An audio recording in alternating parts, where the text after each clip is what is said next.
Hello guys, welcome to Wizardium. Today we have an incredible story for you. What if Amelia Bones and Sirius Black raised Harry and Hermione?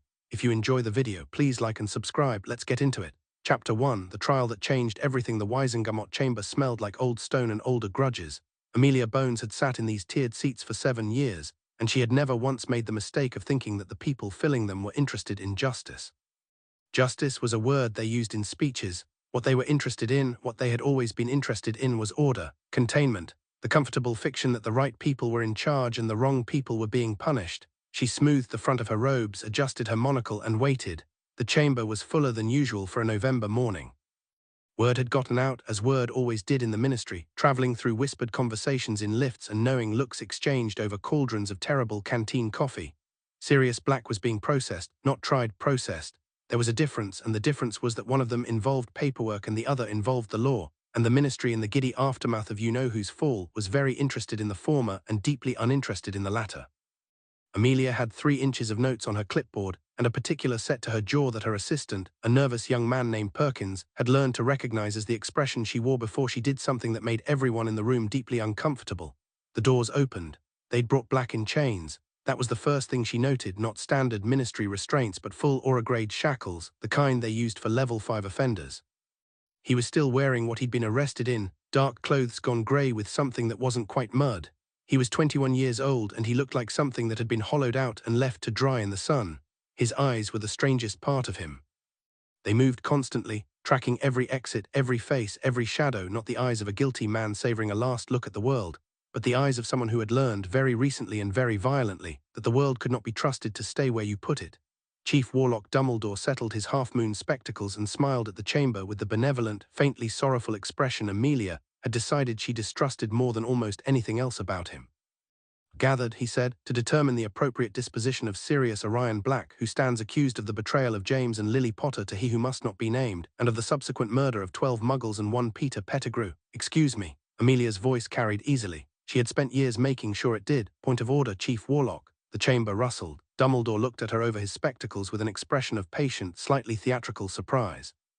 "Madam Bones, has the accused been administered veritaserum?" A pause, brief, but she caught it, caught the flicker of something behind those blue eyes that Dumbledore was too controlled to let onto his face. "In cases of this nature," he said carefully, "given the severity of the charges, yes or no, Chief Warlock?" Another pause, this one less brief. "No," said Bartemius Crouch from his seat 3 rows up, and his voice had the flat, uninflected quality of a man who did not expect to be questioned. "Given the clear evidence at the scene and the accused's own laughter." "Laughter," Amelia repeated. She let the word sit in the air for a moment. "The evidence for the most serious charges this chamber has heard in a decade is that the accused was laughing. There were witnesses. I'd like their statements entered into the record, please." She already had them. She'd spent the last 18 hours acquiring them, sleeping approximately none of those hours, and the bags under her eyes were a testament to both her commitment and her absolute certainty that if she left this alone, something irreversible was going to happen to a 21-year-old man before anyone thought to ask the right questions. "I'd also like the record to note that no wand examination has been conducted." The chamber was very quiet now. Crouch's jaw tightened almost imperceptibly. "The wand examination, priori incantatem," Amelia said, "standard procedure in any case involving spellcast evidence, unless," she looked around the chamber with an expression of mild academic curiosity, "unless there's a reason we'd prefer not to know which spells were cast last." Someone coughed. No one volunteered the reason. She turned to look at Sirius Black. He was watching her with those restless, tracking eyes, and something in them had shifted, not hope exactly, because hope was a thing you needed to have had first, and he looked like a man standing in the rubble of everything he'd ever hoped for, but something, a flicker of something that was paying attention. "Mr. Black," she said, and her voice was even, professional, entirely without the pity that would have made him close off. She had learned this about people who had been shattered. They didn't want pity. They wanted to be spoken to like they were still standing. "When did you last see Peter Pettigrew?" The chamber erupted. Crouch was on his feet. 3 other Wizengamot members were talking at once. Someone in the back rows said something about procedure, and someone else said something about time-wasting, and Dumbledore raised his hands with the unhurried authority of a man who had been managing rooms full of arguing people for longer than most of them had been alive. "Order," he said gently. "Order, please." Amelia waited. When the noise settled, Black was still looking at her. His chains clinked softly as he straightened, not much, not dramatically, just enough to suggest that something in his spine remembered that it was supposed to hold him upright. "The night James and Lily died," he said, and his voice was wrecked, ruined, a thing that had clearly been doing a lot of screaming recently. "He was there, at Godric's Hollow. He was supposed to be, he was the secret keeper. I went there after I needed to know I needed." He stopped, swallowed. He ran. When I confronted him in that street, he ran, and he shouted loud enough for everyone to hear that I'd betrayed them, and then he blew up the bloody street himself and cut off his own finger, Amelia said, and transformed. He's an animagus, unregistered. Something shifted in Black's face, a bleak, bitter movement that wasn't quite a smile. We all were, James, Peter, myself. You can check the registry, we won't be on it. The chamber had gone very still in a different way now, not the stillness of outrage, but the stillness of a room collectively doing arithmetic and arriving at an uncomfortable sum. Chief Warlock, Amelia said, turning back to Dumbledore. His face was still pleasant. It was always pleasant. She had started to find that deeply unnerving. I'd like to formally request a Veritaserum examination before any disposition is determined. I'd also like to formally request a search for Peter Pettigrew, who may not in fact be dead. She let the pause land. And I'd like the wand examination conducted in this chamber publicly before we go any further. Dumbledore looked at her for a long moment. In that moment she felt the full weight of him, not his age exactly or his titles, but the accumulated gravity of a man who was genuinely, absolutely certain that he knew what needed to happen, and that smaller minds getting in the way of it was an inconvenience to be managed rather than a perspective to be considered. Madam Bones, he said, with the kindness of someone explaining something obvious to someone they've decided to be patient with, I understand your diligence. It is, as always, commendable, but the situation is delicate. The wizarding world needs certainty right now. It needs to see that those who served the Dark Lord are being held accountable if we begin to cast doubt on the truth, Amelia said. Yes, I can see why that would be inconvenient. She held his gaze, he held hers, the chamber waited. Then from somewhere in the middle rows a voice said, I'd like to hear the wand examination too, actually. It was Griselda Marchbanks, 87 years old, and the only person in the room whose reputation was old enough and solid enough that not even Crouch would openly argue with her. She was peering at Amelia over a pair of spectacles even thicker than Dumbledore's, and there was something in her expression that suggested she too had been doing arithmetic. It tipped. The way these things sometimes did, when enough small weights accumulated on one side of the scale, it tipped. The wand examination was conducted that afternoon. The last spell cast by Sirius Black's wand was a stunning hex, fired 11 days prior in the final battle at some unnamed location that the records described only as a defensive engagement. There was no blasting curse. There was no mass casualty spell. There was nothing that matched the crater in that Muggle street. They administered Veritaserum the following morning. 3 hours later, Sirius Black walked out of the Ministry of Magic into grey November light, and Amelia Bones walked beside him because she had learned the hard way that paperwork, if left unsupervised, had a tendency to get lost in systems that preferred certain outcomes. He stood on the steps and breathed, just breathed. She let him. After a while he said, why? It wasn't quite a question. Because it was the right thing to do, she said. That's not an answer. Lots of people know what the right thing is. Most of them sit down and shut up when Dumbledore gives them the eyes. I don't shut up. She said it without particular pride as a statement of fact. And Dumbledore's eyes don't work on me because I've been doing this long enough to know that when someone very powerful very urgently wants me to stop asking questions, the correct response is to ask more questions. He looked at her sideways. His face was a wreck, bone-tired, grief-carved, years older than it should have been. But there it was again, that thing in his eyes that was paying attention. They've already put Harry with the Muggles, he said. Dumbledore had him moved the night of the first, before any of this. I know, he's my godson, I'm his legal guardian, it's in the Potter's will I have. His voice cracked. He pulled it back together with visible effort. I have to get him back. Amelia turned this over for a moment. She thought about a small house in Surrey, and a pair of Muggles she'd never met, and the most famous infant in the wizarding world sleeping in a cot in some stranger's house while the system that was supposed to protect him was busy congratulating itself on a job well done. I know, she said again. I have a copy of the will. He stared at her. I've been thorough, she said, not without some small satisfaction. You've been doing this since before you knew I was innocent. I've been doing this since I read the incident report at 2 in the morning on the 2nd of November and counted 7 things that didn't add up, she corrected. I do not enjoy things that don't add up. He was quiet for a moment, then he said, they're not going to make it easy. No, she picked up her briefcase, but I have very good lawyers, a copy of a legally binding will, and approximately no patience for people who mistake institutional convenience for justice. Shall we? He followed her down the steps. It took 6 weeks. 6 weeks of hearings and counter motions, and 3 separate attempts by Dumbledore to have the will re-examined for potential coercive influence, which Amelia's legal team demolished in 45 minutes using nothing more complicated than the fact that the will had been witnessed, notarized, and sealed under the Fidelius charm before Voldemort's fall, which rather ruled out the possibility that Sirius had somehow coerced 2 people who hadn't known they were about to die. She won. On the 15th of December 1981, they went to Surrey together. Amelia drove because she had a Muggle driving license, acquired 10 years ago for exactly these kinds of situations, and Sirius sat in the passenger seat of her sensible grey saloon car and stared out the window at the suburban streets with the expression of a man on a very strange planet. It's very uniform, he said, watching a row of identical houses scroll past. That's the point of it, I think. James would have hated it. His voice caught on James very briefly and then steadied. Lily too, actually. She grew up in a muggle suburb, said they always made her feel like there was some kind of contest to see who could be the most invisible. Number 4 Privet Drive was exactly like every other house on the street. Amelia knocked. There was a long pause, then the door opened to reveal a large man with very little neck and very much suspicion. "Mr. Dursley," Amelia said pleasantly. "My name is Amelia Bones. I'm with the Ministry of Magic. This is Sirius Black. We're here about Harry Potter." Vernon Dursley turned a remarkable color. There must be some mistake. We don't—" Petunia."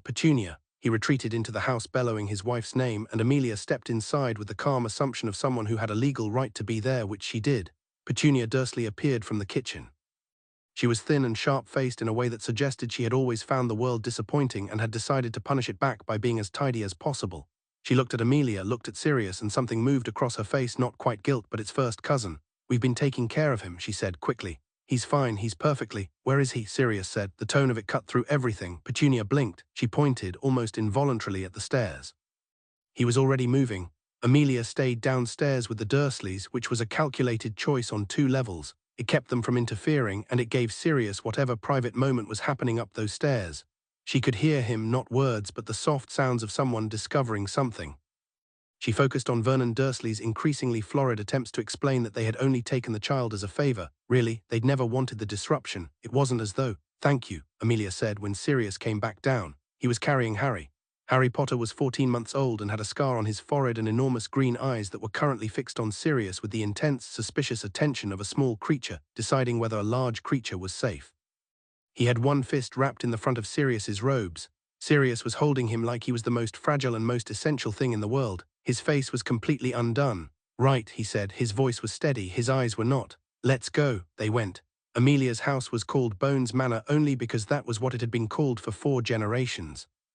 It was not, in fact, a manor. It was a large, comfortable, extremely disorganized house in rural Wiltshire that smelled like old books and had a garden that had been losing its argument with the local wildlife since approximately 1953. Her niece, Susan, was 6 years old and currently asleep upstairs. Susan had come to live with Amelia 8 months ago after Edgar, after all of them. Amelia did not let herself think the names in sequence because that way lay a particular kind of grief that had teeth. She had taken Susan in because there was no one else, and because you did not leave a 6-year-old alone in the world simply because you yourself had no idea what you were doing. She had apparently, she reflected, made a habit of this. Sirius stood in her kitchen at 9:15 in the evening, Harry propped against his hip, and looked around at the organized chaos of her life, the stacked case files, the cooling cup of tea, the child's drawing of what appeared to be a dragon pinned to the refrigerator with a muggle magnet, with an expression she couldn't quite read. "There's a spare room," she said. 2, actually, guest room at the end of the hall and the one next to Susan's. Either will work. I'm staying here.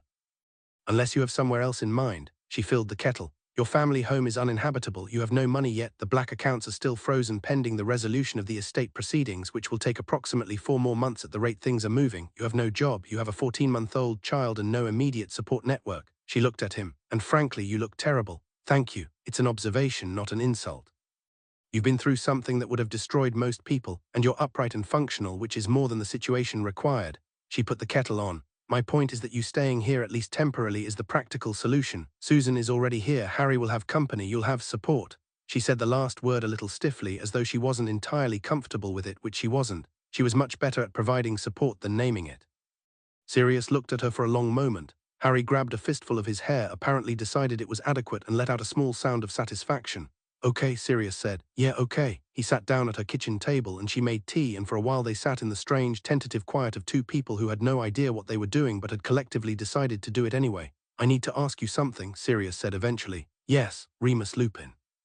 He's a friend, is, I don't actually know." He turned his tea mug in his hands. "He thought it was me. He thought I was the spy and I couldn't, there wasn't time to explain, and now he's—" "I know where he is," Amelia said. Sirius stared. "I know where most people are," she said, slightly defensively. "It's my job to know where people are. He's in Edinburgh. He's been there for 6 weeks. He's not in good shape from what my people tell me." "Your people are watching Remus." "My people were watching everyone connected to the Black case. Yes, again, my job." She wrapped her hands around her own mug. "You should write to him tonight if you can, before the newspapers get hold of the full story and he has to find out from the prophet." Sirius absorbed this. "Then you think of everything." "I try to." She paused. "I miss things. I'm not perfect at this. Any of this." She gestured vaguely at the house, at the child drawings, at the general territory of domestic life and caring for people. "My sister-in-law used to say I was like a very well-organized fortress with no drawbridge. I thought she was being unkind." And now I think she was being accurate. She looked at the dragon drawing on the refrigerator. But I'm learning. Harry, apparently bored with being ignored, chose this moment to reach out and grab Amelia's monocle off her face with the decisive grip of someone who had identified a target and committed. There was a startled moment of silence, then Sirius laughed. It was a rough, broken sound, nothing like it probably used to be, but it was real, genuinely real, and Harry, delighted by this response, waved the monocle triumphantly. Amelia reached over and retrieved it from a tiny fist. She held his eyes, James Potter's eyes. Everyone would always say that, but she saw something else in them too, something that was going to be entirely his own. And for one unguarded moment she felt the full enormity of what she was doing land on her. She was taking this child in. She was taking in the most famous, most targeted, most consequential child in the wizarding world, along with a traumatized war veteran who was clearly going to be a complete handful, and she was going to, what? Raise them, learn how make this work. Yes, she decided she was going to make this work. Bed, she said to both of them and stood up. The next 3 years were the kind of years that are impossible to explain from the outside and impossible to forget from the inside. Sirius learned how to be a person again. It was not a straight line. There were nights when Amelia heard him up at 3 in the morning, and she would come downstairs and find him sitting at the kitchen table with a glass of fire whiskey he hadn't touched, staring at nothing, and she would make tea instead and sit across from him, and sometimes they would talk and sometimes they wouldn't, and either way, by morning, he was functional again. He was astonishingly good with Harry. This surprised her, though she'd never have admitted it. She had expected incompetence, enthusiasm without skill, the cheerful disaster of someone who loved a child but had no idea what to do with one. What she got instead was a man who had apparently decided that if he couldn't save James and Lily, he was going to be the parent they would have wanted. He was patient in ways she hadn't expected him to be. He was creative and funny, and he could not for the life of him say no to anything Harry wanted to try, which was a problem. But it was a problem she dealt with by saying no herself, and the balance of it somehow worked. Remus came. He arrived in January, thin as wire and visibly ashamed, and Sirius met him at the door and didn't say anything about it, just stood back and let him in, and Amelia heard them talking, really talking, until nearly dawn. After that, Remus was there most weeks. He gave Harry his first book. He was gentle in the particular way of people who were very afraid of their own roughness. Susan and Harry grew up in parallel. She was 5 years older than him, which at first meant she treated him with the benevolent condescension of someone who knew vastly more than he did about everything, and then, as he grew fast and curious and alarmingly competent, became something much more like genuine respect. She was Amelia's blood, quiet and steady, where Harry was bright and fizzing, and they were good for each other. Sirius eventually got his aura consulting license back. Amelia rose to head of the Department of Magical Law Enforcement. The house remained organized chaos, which Sirius made worse and she made better, and the garden remained a disaster, which both of them ignored. Harry was 3 when he first produced accidental magic. He was 4 when he did it deliberately, which was early enough that Amelia quietly noted it in his file and said nothing to anyone outside the house. He was 5 when he asked Sirius to teach him to fly. That took about 45 seconds of deliberation on Sirius's part. Absolutely, he said, and went to get a broom. Amelia watched from the garden window as Sirius ran below a tiny boy on a child's broom, arms up to catch him if he fell, shouting encouragement that was probably loud enough to be heard 3 houses over. And she felt something she didn't have quite the right word for, not happiness exactly, or not only that, but something larger and less neat, something to do with how unexpected it was to find yourself here in this life you hadn't planned. Feeling like it was exactly where you were supposed to be, she went back to her case files. She was, as she had noted, learning. The girl arrived in a letter first. Amelia had dealt with a lot of letters in her career, most of them variations on the theme of someone wanting her to do something she didn't want to do. But this one was from the Accidental Magic Reversal Squad, flagged urgent, and the case attached to it described a 5-year-old girl in Oxfordshire who had been producing magical incidents with a frequency and intensity that was frankly alarming for her age. Furniture moving, windows exploding outward, not inward. The notes flagged this because it meant the child was, even in distress, instinctively projecting rather than imploding, which was unusual. Books assembling themselves in correct alphabetical order, repeatedly and without prompting from across the room. And once, most significantly, a full Protego Maxima class barrier that had appeared around the child during what the report described as a playground altercation, and had held for 3 hours against any attempt to dispel it.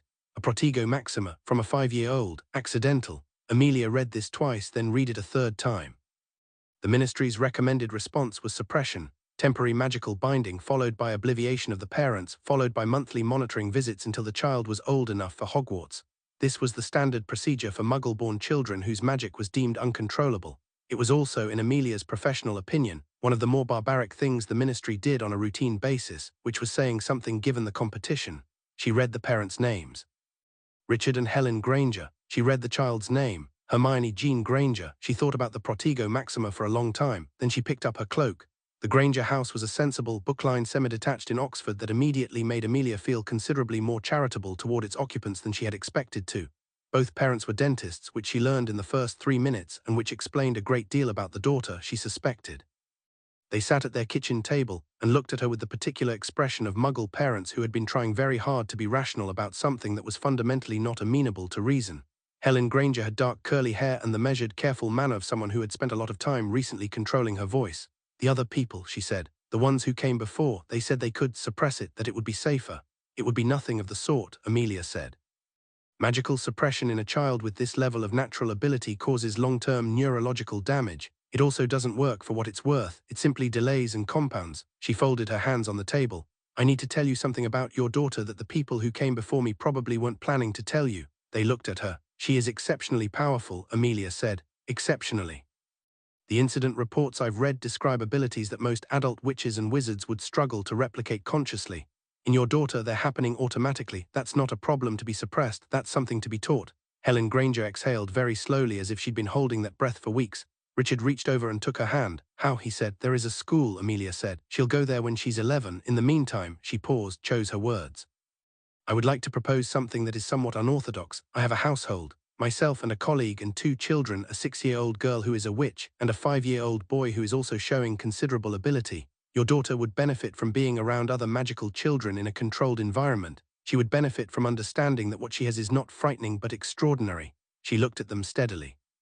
And I believe she would benefit from knowing that she is not alone.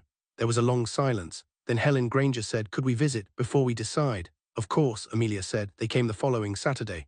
Hermione came with them, holding her mother's hand, and she looked at the house and the garden and Susan and Harry with the same intense, cataloguing attention she probably gave to everything. She was small and earnest and had a quantity of dark curly hair that appeared to be entirely beyond anyone's ability to manage, and she held herself with the contained wariness of a child who had learned that the world was unpredictable and had decided the best response was to observe it very carefully before committing. Harry walked straight up to her with the confidence of a child who had never not been loved and said, do you want to see the brooms? Hermione looked at him. I've read about brooms, she said carefully. Broomstick flight as a mode of transportation, are they difficult? Not that hard, Harry said. I can show you. She considered this for a moment, then she looked at her parents and they nodded, and she looked back at Harry and said, all right then. They were gone. More actions request aborted. Write the next chapter now. Chapter 2, The Girl Who Exploded. The first thing Hermione Granger did upon moving into Bones Manor was reorganize the library. Nobody asked her to. Nobody suggested it would be a good use of her first afternoon in a new house with people she barely knew. She simply looked at the shelves, 3 walls of them, floor to ceiling, with a rolling ladder that had clearly not been used for its intended purpose in years given the scorch marks on the top rungs, assessed the situation with the expression of someone identifying a minor emergency, and got to work. Amelia discovered her there at 6:30, surrounded by stacks of books sorted by a system that appeared to involve subject, author, and some third criterion Amelia couldn't immediately identify, and said nothing for a moment because the child was clearly in a state of focused contentment so complete that interrupting it felt vaguely criminal. Chronological within author, Hermione said without looking up, for the ones with series. And I separated the dark arts ones to the top shelf because Harry shouldn't be able to reach them yet, and neither should Susan probably. Susan is 11, Amelia said. Hermione looked up. I know, but some of these are quite advanced, the most potent potions one especially. She held it up. The cover was deeply unpleasant. I've only looked at the table of contents. Only, Amelia repeated. Very interesting, Hermione said with the apologetic sincerity of someone who was constitutionally incapable of finding things uninteresting and had accepted this as a personal failing.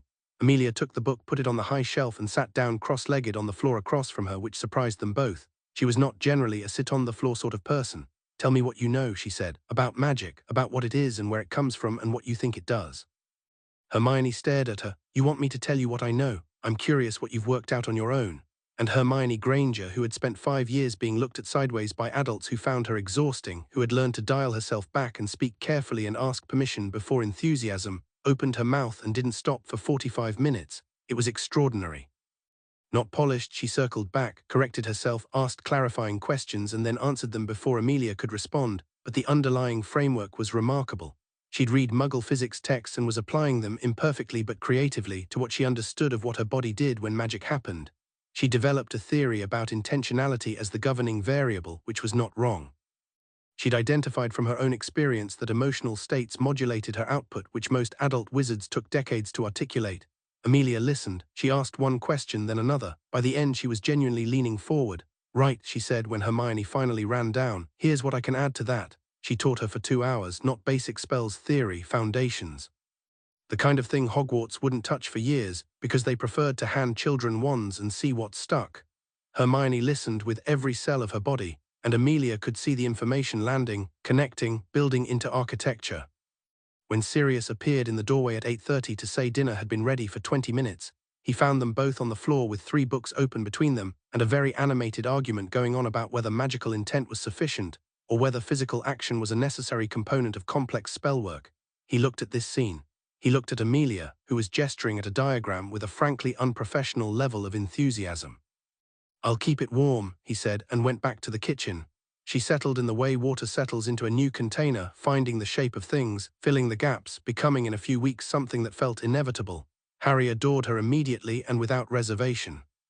This was both typical of him and, Amelia suspected, exactly what Hermione needed: someone whose affection was uncomplicated and total, who didn't find her intensity alarming or her knowledge embarrassing, who just looked at her and saw a person he wanted to be around. They were an odd pair. Harry was instinctive where Hermione was systematic, impulsive where she was measured, loud where she was, well, not quiet, but precisely targeted in her loudness. But the combination of them had a quality she noticed early and kept noticing. They made each other better. Harry's willingness to attempt things without overthinking unlocked something in Hermione that pure thought couldn't reach, and Hermione's ability to think 3 steps ahead saved Harry from consequences he'd have otherwise hurtled straight into. Sirius, watching them tear across the garden one October morning in 1987, Harry on his training broom, Hermione below directing him through a self-designed obstacle course with the intensity of a Quidditch coach, said, "We're going to have our hands full." "We already do," Amelia said. "No, I mean," he gestured at the garden. Harry had just executed a turn that no 6-year-old should have been able to manage, and Hermione was jumping up and down at what appeared to be the successful completion of something, her notebook in hand, already writing. "I mean, in a few years, those two together, we are going to have our hands full." Amelia watched them for a moment. "Yes," she said without a trace of concern. "Good." Teaching them was the word they used, though it was less structured than that and more like opening doors and getting out of the way. Sirius taught Harry to fly properly, and then, because Harry wanted to show Hermione and Hermione refused to be behind at anything, ended up teaching her too. She was not naturally graceful on a broom. She approached it the way she approached everything, with fierce intellectual engagement that occasionally outpaced her body's ability to keep up, but she was stubbornly committed, and by spring she could manage a competent circuit of the garden and a controlled stop, which was more than most children twice her age. He also taught them transfiguration theory, which he'd always been brilliant at, doing it in the way he taught everything, loosely, with lots of tangents and personal anecdotes and the occasional successful demonstration of something flashy that made both children immediately want to try it themselves. Amelia taught them law, which they found less immediately exciting but which she insisted on. "Power without understanding of the rules that govern it," she said when Hermione asked why they were learning about the Wisengamot, "is how people get controlled. Know the rules, know which ones are legitimate and which ones are being used to manage you." Hermione wrote this down in her notebook. She wrote most things down. Remus came on weekends when he was well enough, and he taught them to read critically magical texts, muggle texts, primary sources versus secondary accounts, and he taught them defensive theory long before they had wands to apply it with, because understanding how a shield charm worked conceptually made you a much better caster than simply being told the incantation. Harry wanted to know about his parents. Sirius told him everything, or as much of everything as he could bear to give. He told it well, honestly, without making saints of them or papering over the complicated bits. James Potter had been arrogant and impulsive as a teenager and had grown into someone remarkable. Lily Potter had been the best of all of them and had known it and had been entirely unashamed of knowing it. Harry listened to these stories with great seriousness. He asked good questions. He cried once at 7 years old, finding out how they died specifically, not the death itself but the fact that Lily had been given a choice and had chosen him, and it had cost everything. He cried quietly in the way of children who weren't sure they were allowed to, and Sirius held him with the easy certainty of someone who had never for a moment suggested that crying was a thing to be ashamed of. After, Harry was quiet for a day. Then he went and found Hermione, and they sat in the garden in the way they had already developed, side by side, not always talking, just present. And when Amelia checked on them from the window, they were both reading, Hermione's shoulder pressed against Harry's, and that was apparently sufficient. The accidental magic diminished in Hermione as she was taught. This was, in Amelia's professional assessment, completely predictable, uncontrolled magical expression was almost always the result of pressure with no outlet, and the moment you gave a child the vocabulary to understand and direct what they had, the explosion stopped. Almost. Almost because on a Tuesday afternoon in November of 1987, Hermione was in the kitchen attempting a piece of deliberately controlled levitation. A teacup, 18 inches off the table, held for 10 seconds the exercise Amelia had set her, when Susan came in and said, with the particular carelessness of an 11-year-old who hadn't meant to be unkind, that it was probably easier for Harry because he was a natural and Hermione had to work at everything. The teacup didn't just drop. Every dish in the kitchen rose 12 inches simultaneously and vibrated with a high, sustained frequency for approximately 4 seconds before Hermione's face went red and they all came back down at once, landing without breaking, which suggested she was even in outrage maintaining better control than she gave herself credit for. There was a very significant silence. That was on purpose, Hermione said. Her voice was extremely controlled. The landing. That part was on purpose. I know, Amelia said from the doorway where she'd appeared. Susan, go think about what you said. Hermione, well done on the landing. Susan went, looking like she wanted to argue and thinking better of it. Hermione stood in the kitchen looking at the table with the expression of someone who was furious at being emotional. She's not wrong though, she said quietly. About what specifically? About Harry being a natural. He always, things come easier to him.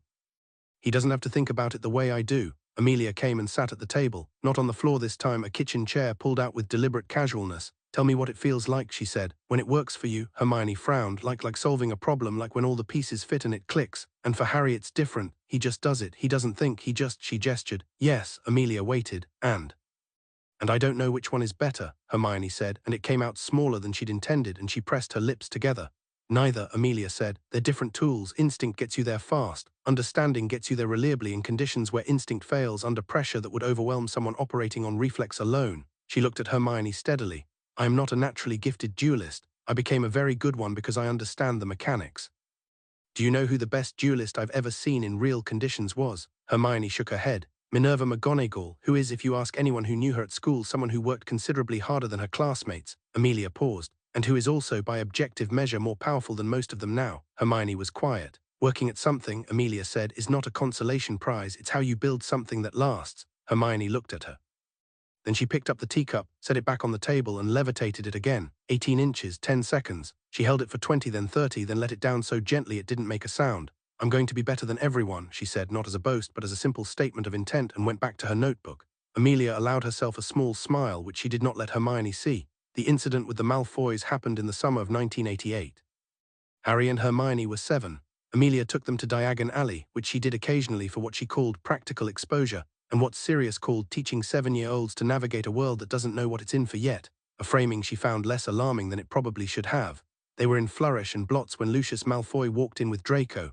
Amelia had dealt with Lucius Malfoy in a professional capacity on 11 separate occasions. On each of those occasions she had found him exactly what she would have predicted from the combination of old money, unearned confidence, and a fundamental conviction that the world was organized correctly and he was simply taking his rightful place in it. He was smoothly dangerous, not in the way of someone capable of sudden violence, though he was, but in the way of someone who understood exactly how much damage could be done at the level of suggestion, implication, and paperwork. He saw her. He saw who was with her. Something moved across his face, a slight, controlled recalibration. Madam Bones, he said, with the particular warmth of someone performing warmth rather than experiencing it. And this must be. His pale eyes moved to Harry. Harry Potter, how extraordinary. You look just like your father. Harry looked at him with the calm, assessing gaze he'd developed, which made him seem considerably older than he was. Did you know my father? We were contemporaries at school, Malfoy said smoothly. I was devastated to hear of his passing, a true loss for the wizarding world, said Harry, which was not quite a response. Draco was staring at Hermione with the open curiosity of a child who had been raised to assess people quickly and had not yet learned to be subtle about the process. Are you a Muggle born? He said. Hermione looked up from the book she'd been examining. Yes. Father says, Draco, Malfoy said, not sharply but precisely, a word used like a scalpel. Draco closed his mouth. He was blond and pale and very neatly turned out, and he had the look of a child who had been told he was exceptional for so long that he'd accepted it as the natural order of things and would be genuinely confused by evidence to the contrary. We shouldn't keep you, Malfoy said to Amelia with another smooth, practiced smile. Busy summer, I imagine, for the department. Always, Amelia said pleasantly. Draco, a pleasure. Draco looked uncertain about whether it had been. He followed his father toward the back of the shop. Harry watched them go with his head tilted slightly to one side. He was lying, he said quietly, about being devastated. Yes, why does he think we wouldn't notice? Amelia picked up a copy of Magical Theory that she'd been meaning to acquire and turned toward the counter. Because most people don't notice things that are inconvenient to the person telling them. He spent a long time counting on that. Harry thought about this for a moment. Then he's going to be a problem, isn't he? Most certainly, Amelia said. Right. Harry went back to the shelf he'd been examining, found what he was looking for and brought it to the counter. He set it next to her book without comment. Amelia looked at the title. Advanced Practical Defense Techniques for the Independent Practitioner. A book she'd have considered advanced for a 14-year-old. She bought it. September 1988, Harry turned 8 and Sirius gave him a photograph. Not a magical photograph, or rather it was magical, but it was also just a photograph, the kind that meant something beyond its own movement. James and Lily at their wedding, laughing at something that had apparently just happened off to the left of the frame. They moved in the small loop they'd always move in now, and they were both vivid and young and clearly in the middle of their lives. Harry looked at it for a long time. She looks like she'd have been a lot, he said. She was the most a lot of anyone I ever met, Sirius said, including your father, and he was considerable. What did she study? Everything. She was particularly brilliant at charms. And potions, she was actually better at potions than anyone in our year, including Snape, which he hated. She never rubbed it in, though. That wasn't her style. Harry turned the photograph in his hands. Do you think she'd have liked Hermione? Sirius laughed, genuinely, openly, the laugh that had slowly rebuilt itself into something real over 6 years. Harry, Lily Evans would have grabbed Hermione Granger by the hand within 40 seconds and they'd have taken over the library together, and I'd never have gotten either of them to leave. Harry smiled at the photograph. Good, he said. He put it on his bedside table where it stayed. The real trouble started in the spring of 1989. Amelia had been watching the signs for a year, little things, the kind that only accumulated into a pattern if you were trained to look for patterns.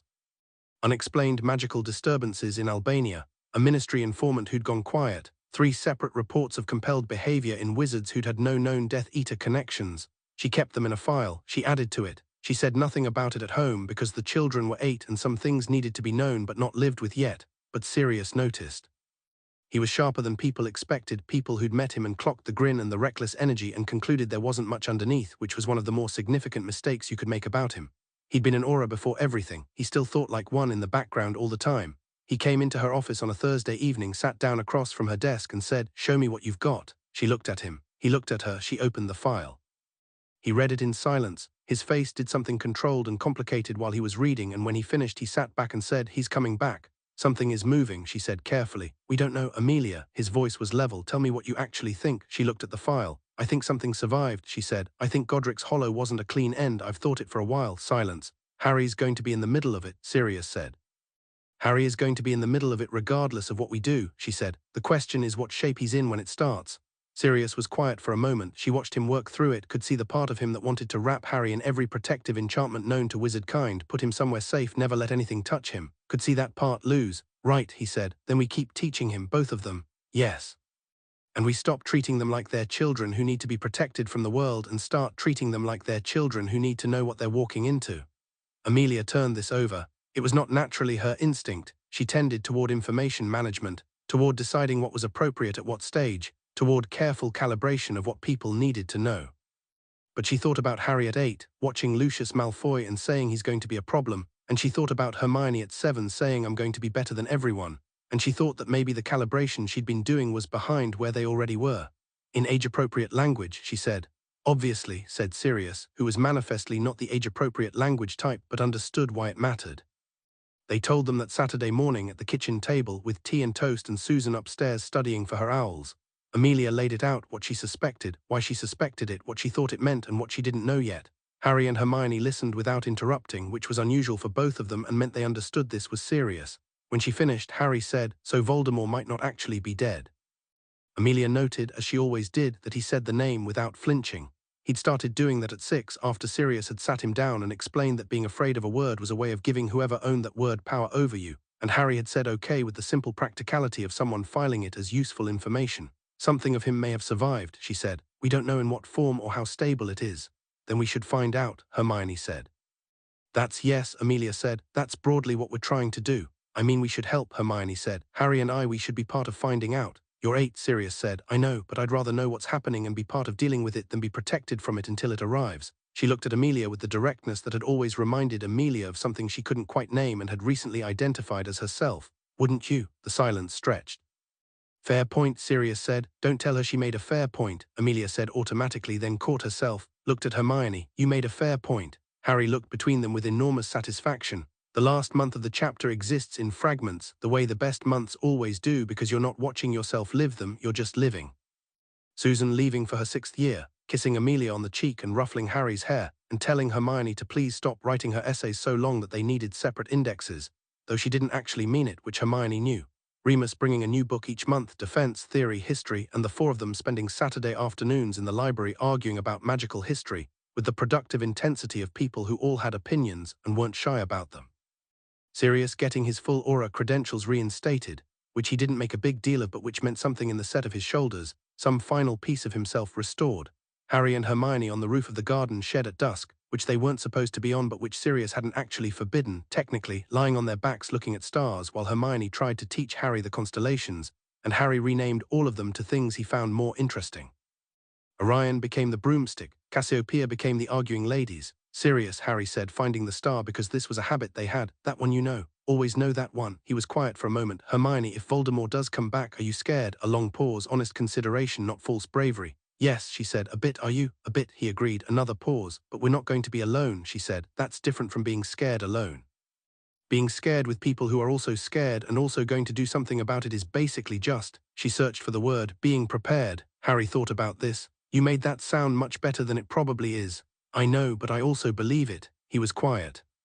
The garden below them was dark and domestic and safe, and somewhere inside it Sirius was probably burning dinner and Amelia was probably already in her office and Susan was at school, and the world outside was complicated and getting more so.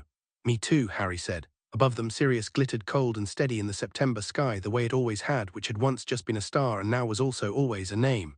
The letter arrived on September the 19th.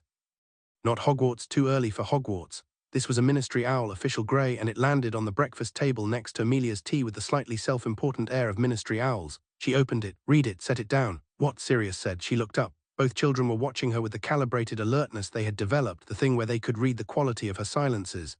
Dumbledore wants to meet, she said. He says it's about the children's education.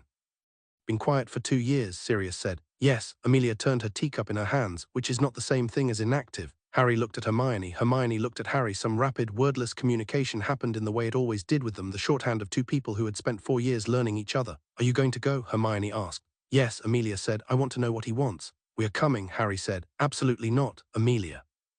Harry's voice was patient in the way that was always slightly disconcerting coming from a 9-year-old. If it's about our education, we should be there. She looked at him. He looked back steady and completely unmoved. Sirius pressed his lips together in the way that meant he was trying not to smile. She was going to have her hands very full. Fine, she said, but you don't speak unless I indicate you can. Of course, Harry said. Hermione. Obviously, said Hermione, who they all knew was not going to manage this but would at least mean to.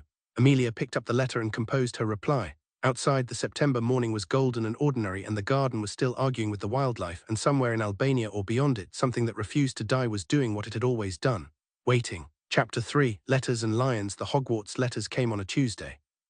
2 owls arriving simultaneously, which was either coordination or coincidence, and Amelia didn't believe in coincidence, landing on the breakfast table with the gravity of birds who understood they were carrying something significant.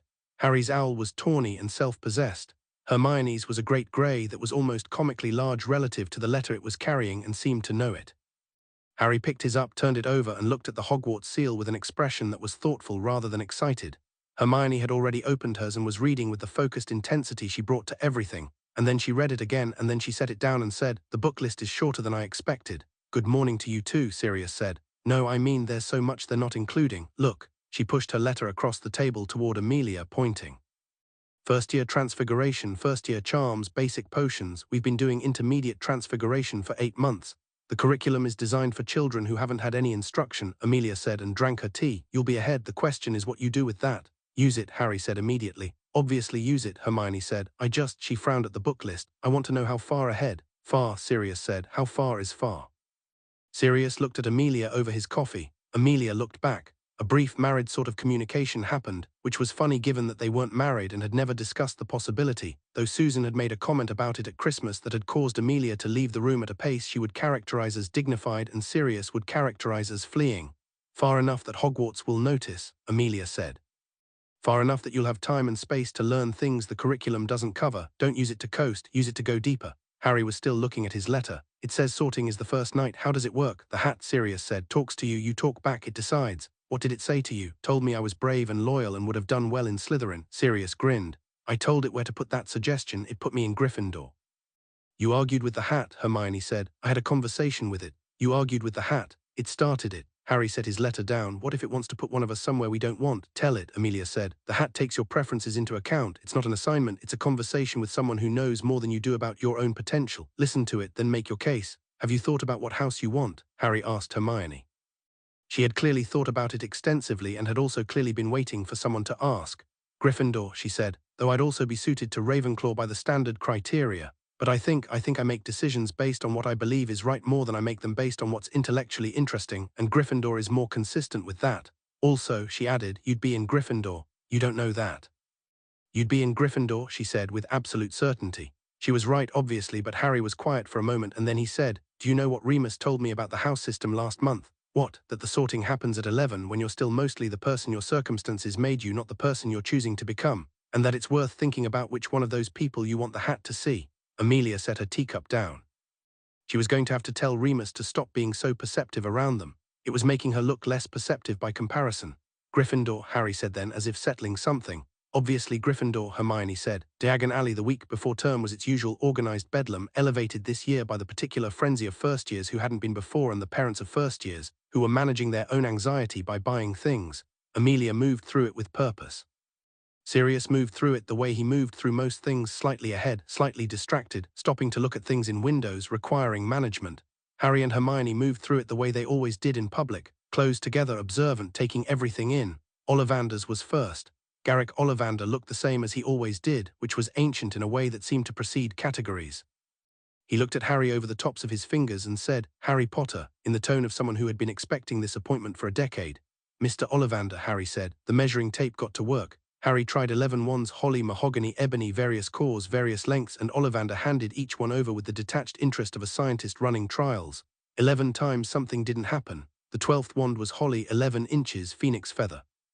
Harry picked it up. The warmth that swept through the shop was like a sudden change in pressure, not dramatic, not showy, just present. The candles brightened, a handful of dust motes near the ceiling spiraled outward. Harry stood with the wand in his hand and looked at it with an expression of someone recognizing something they hadn't known they were looking for.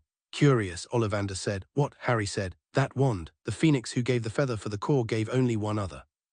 It's brother wand, it's the one that gave you that scar. He studied Harry with the unsettling thoroughness that was just what his face did. Connected they are in ways that go well beyond the technical. Harry met his gaze without looking away. What kind of ways? I wonder, Ollivander said. He didn't explain further. He wrapped the wand and named the price, and Harry paid with the careful deliberateness of someone who'd been taught the value of money by someone who understood the value of precision.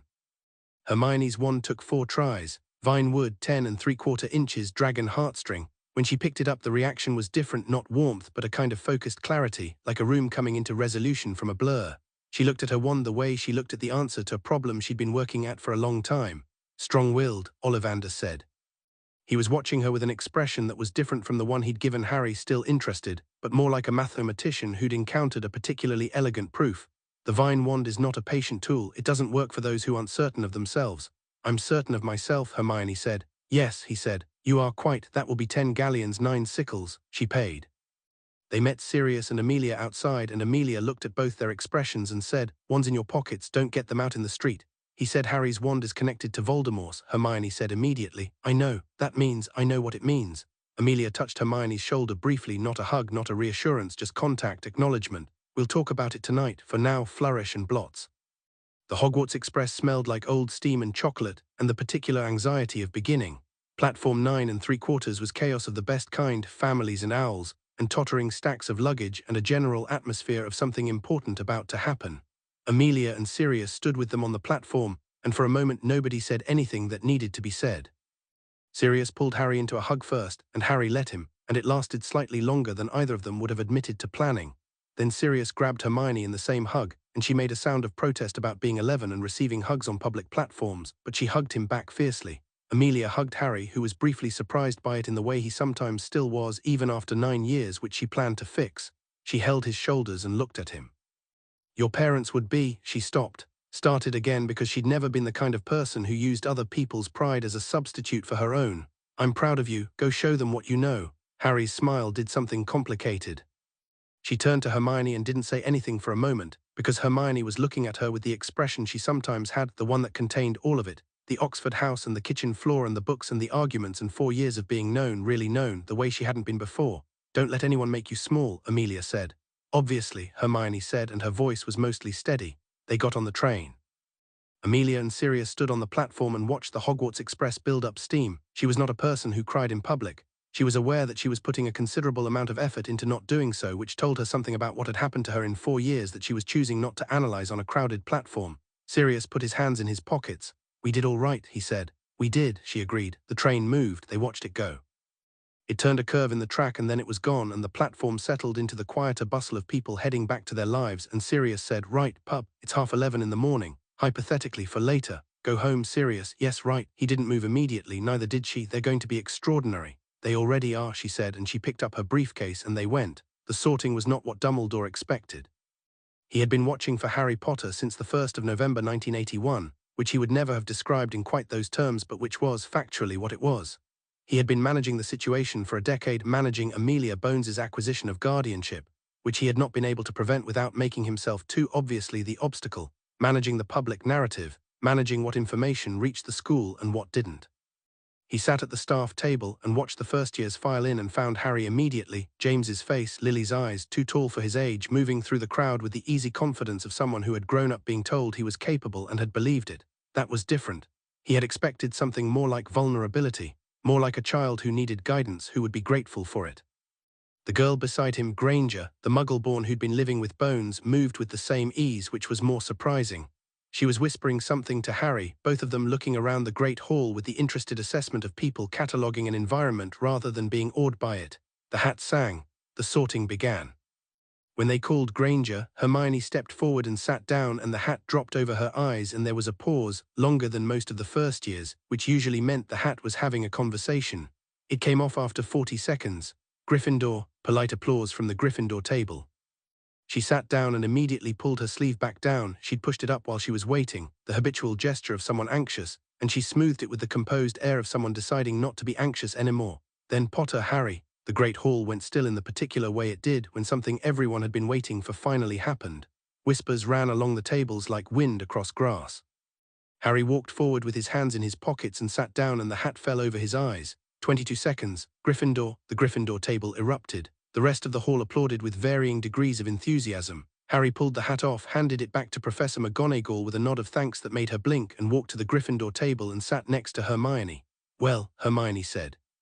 "It started going for Slytherin," Harry said, low enough that only she could hear, "made some interesting arguments, and I pointed out that Sirius is a black and he got sorted Gryffindor anyway, so house tendencies are clearly not deterministic. You argued with the hat. I had a conversation with it. You argued. It had good points. I just had better ones." Hermione looked at him for a moment, then laughed, genuinely surprised out of her, which was the best kind of Hermione laugh. She turned back to the table. Across the hall, Draco Malfoy had been sorted into Slytherin, which surprised no one, and was looking at them with an expression that mixed curiosity with the instinctive evaluation of someone who had been raised to assess threats and opportunities simultaneously. Professor Snape looked at his first-year class with the comprehensive distaste of a man whose relationship with hope had been severely tested by experience. Potions in the dungeons, first Thursday. He had a system, establish control immediately, identify the students capable of ruining the class, manage accordingly. He had been running this system for 10 years. It worked. He started with Potter. Mr. Potter. He didn't look up from his desk. "Would I get if I added powdered root of asphodel to an infusion of wormwood?" The room braced. He could feel it, the particular quality of 30 students waiting for embarrassment. "Draught of living death," Potter said without a pause. "Soporiferous bean would accelerate the effect but destabilize the compound without a strengthening solution base." "A beat, sir." Snape looked up. Potter was watching him with those lily eyes in that James face, which was a combination Snape had been dreading for a decade. But the expression behind the eyes was neither James's arrogance nor what he'd expected, not defensiveness, not eagerness to perform, just a calm, attentive readiness. He shifted. "Miss Granger." He let her name carry a particular weight. Muggle-born Bones's project, an invitation to be rattled. "Where would you look if I told you to find a bezoar?" "Stomach of a goat," Hermione said. "Though Persian bezoars from Capra aegagrus are considered more effective than domesticated varieties for most antidote applications, it's worth noting the potency varies by diet of the source animal." She paused. "Sir." Complete silence. Snape set down his quill. He looked at Granger. He looked at Potter. He looked at the two of them sitting side by side at the front bench with the settled, unhurried air of people who had been prepared for exactly this and were ready for the next thing. He had been doing this for 10 years. He had not in 10 years encountered first years who came in ahead of where he expected sixth years. This was either going to be a very good year or a very irritating one. He suspected both. "Open your books," he said, "page 5. He taught the class at his normal pace and watched both of them, Potter particularly, because Granger was visibly the kind of student who recorded everything and would be easy enough to test at the end. Potter wasn't writing much. He was listening in a way that reminded Snape uncomfortably of an aura who'd been taught to observe rather than just to hear. At the end of class he set an essay, 2 rolls of parchment on the properties of the bezoar and its applications as an antidote base. Standard first-year work designed to introduce them to the literature. Potter said, "Professor Snape," he kept walking. "Your question can wait until next class, Mr. Potter. I was wondering if we could access the restricted potions sections of the library for our own study." Snape stopped. He turned slowly. "First years do not have restricted library access." "I know, that's why I'm asking." Potter met his eyes without apology. "We've already covered most of what the first-year curriculum includes. We'll work faster if we have access to deeper material." A long silence. "The restricted section," Snape said in a voice like a door closing, "is restricted for reasons that a first year is not equipped to appreciate." "I don't need the full restricted section," Potter said pleasantly. "Just the advanced potions theory shelf, the one with Libatius Borage and the Golpalot's law reference texts." Another silence, shorter. "I'll consider it," Snape said. He turned and left. Behind him he heard Granger whisper, "How did you know about the Golpalot's law texts?" And Potter say, "Amelia's library," and that was apparently sufficient explanation. He signed the library access note that evening for both of them, and told himself it was because restricted access to theory texts was not genuinely dangerous, and because having first years capable of advanced work was professionally useful, and he didn't examine his reasons more closely than that. Quirrell smelled wrong. This was Harry's first impression of the defense against the dark arts professor, and he didn't have a more sophisticated explanation for it than that at first. Just something, an olfactory wrongness, like the air around a space where something has been hidden. Quirrell was jumpy and turbaned and talked about dark creatures in the wavering voice of someone performing nervousness so consistently that Harry started to wonder whether it was performance. He mentioned this to Hermione after their first class. She chewed her lip in the way she did when she was taking something seriously. "He hesitated," she said. "When you asked about the unforgivable curses, he started to answer and then caught himself, like he almost said something he didn't mean to." Harry had noticed the same thing. "He knows more than he's telling. Lots of professors know more than they tell. Not the same way. Snape knows more than he tells because he thinks we can't handle it. McGonagall knows more than she tells because she's professionally appropriate. Quirrell knows more than he tells because he's hiding something specific." Hermione was quiet for a moment. "That's quite a distinction to draw in the first week of school. I've been raised by an aura and the head of magical law enforcement. I can spot someone carrying a secret." She conceded this with a slight nod. "What do you think the secret is?" "I don't know yet," Harry said. "But he goes to the third-floor corridor. I saw him twice." Hermione went very still. "The third floor is restricted." "The third floor is restricted to students," Harry said. "He's a professor, but why would he be?" "I don't know yet," Harry said again, "but we should find out." They made eye contact across the library table where they'd been studying, and something settled between them, not a decision exactly, more an acknowledgement that something was already decided. "We should write to Amelia," Hermione said. "Yes," Harry said. "She'll want to know. She'll want to know everything. She'll also tell us not to investigate." "Obviously, are we not going to investigate?" "We're going to write to Amelia and also investigate," Harry said. "Right," said Hermione. Draco Malfoy made his move in the third week of term. It was not a subtle move. Subtlety was apparently something that required more emotional development than Draco had achieved at 11, though Harry suspected the capacity was there somewhere, and was simply buried under a decade of being told that what he was already sufficient. It happened in the entrance hall after dinner, Draco with 2 large Slytherins behind him, which Harry noted was what people did when they didn't have confidence in what they were about to do on their own. He planted himself in front of Harry with his chin slightly elevated in the way of someone who had practiced being imperious. "Potter," he said, "I'd like to offer something." Harry waited. "Slytherin isn't everything the other houses make it out to be," Draco said, and there was something underneath the practiced delivery that was actually interesting, a kind of genuine conviction, not just performance. "Find out soon enough that the people who matter in this school and after it tend to be Malfoys," Harry said pleasantly. Draco's composure wobbled slightly. "People who understand that power and blood and—" "Draco." Harry said the name like someone putting a glass down carefully. "I'm going to be direct with you because I think you're smart enough to appreciate that more than the alternative. You're going to spend the next 7 years deciding whether you're going to be your father or someone else. That choice is genuinely yours, but you don't make it by standing in the entrance hall with 2 people behind you trying to pitch Slytherin to the boy who lived." He picked up his bag. "Talk to me when you've figured out who you actually want to be. I'm not interested in the version your father sent here." He walked away. Hermione fell into step beside him, and there was a brief, significant pause before she said, "That was either very clever or very reckless, possibly both. He's going to be angry for a while, then he's going to think about it." "You can't know that." I can make a reasonable prediction, Harry said. He's 11 and he's intelligent, and somewhere under the Malfoy conditioning there's someone who doesn't completely love what he's being told to be. That's not a certainty, it's a bet, but I'd rather make the bet than write him off in the first month. Hermione was quiet for a moment. Amelia would have handled it differently. Amelia would have been professionally correct and given him nothing to push against. Sirius would have been exactly as direct and then made a joke about it. I'm trying for somewhere in the middle. How do you know that about Amelia and Sirius? I've been watching them disagree for 9 years, Harry said. It's excellent training. She laughed. They headed for Gryffindor Tower. McGonagall noticed the two of them in her second week of classes and spent the third week watching them with the careful, professional attention of someone reassessing a situation. She had been teaching for 31 years. She had taught James and Lily Potter. She had taught Sirius Black and Remus Lupin. She knew, therefore, what capable looked like, and what extraordinary looked like, and the difference between someone who worked hard and someone who was simply ahead of the curve in ways that required a different kind of teaching. What she was looking at in Potter and Granger was something she hadn't seen since. She had to think about it, since Lily Evans, actually, and before that possibly since a student she'd had in 1965 who'd gone on to do things with transfiguration theory that were still cited in the literature. In her fourth week, she set an exercise, transform a matchstick into a needle. Standard first-year work, designed to introduce the concept of targeted physical transfiguration. Most students would get a partial result, some silvering, perhaps a slight change in shape. A few might manage the full transformation. She watched Potter examine his matchstick with the focused attention of someone reading it.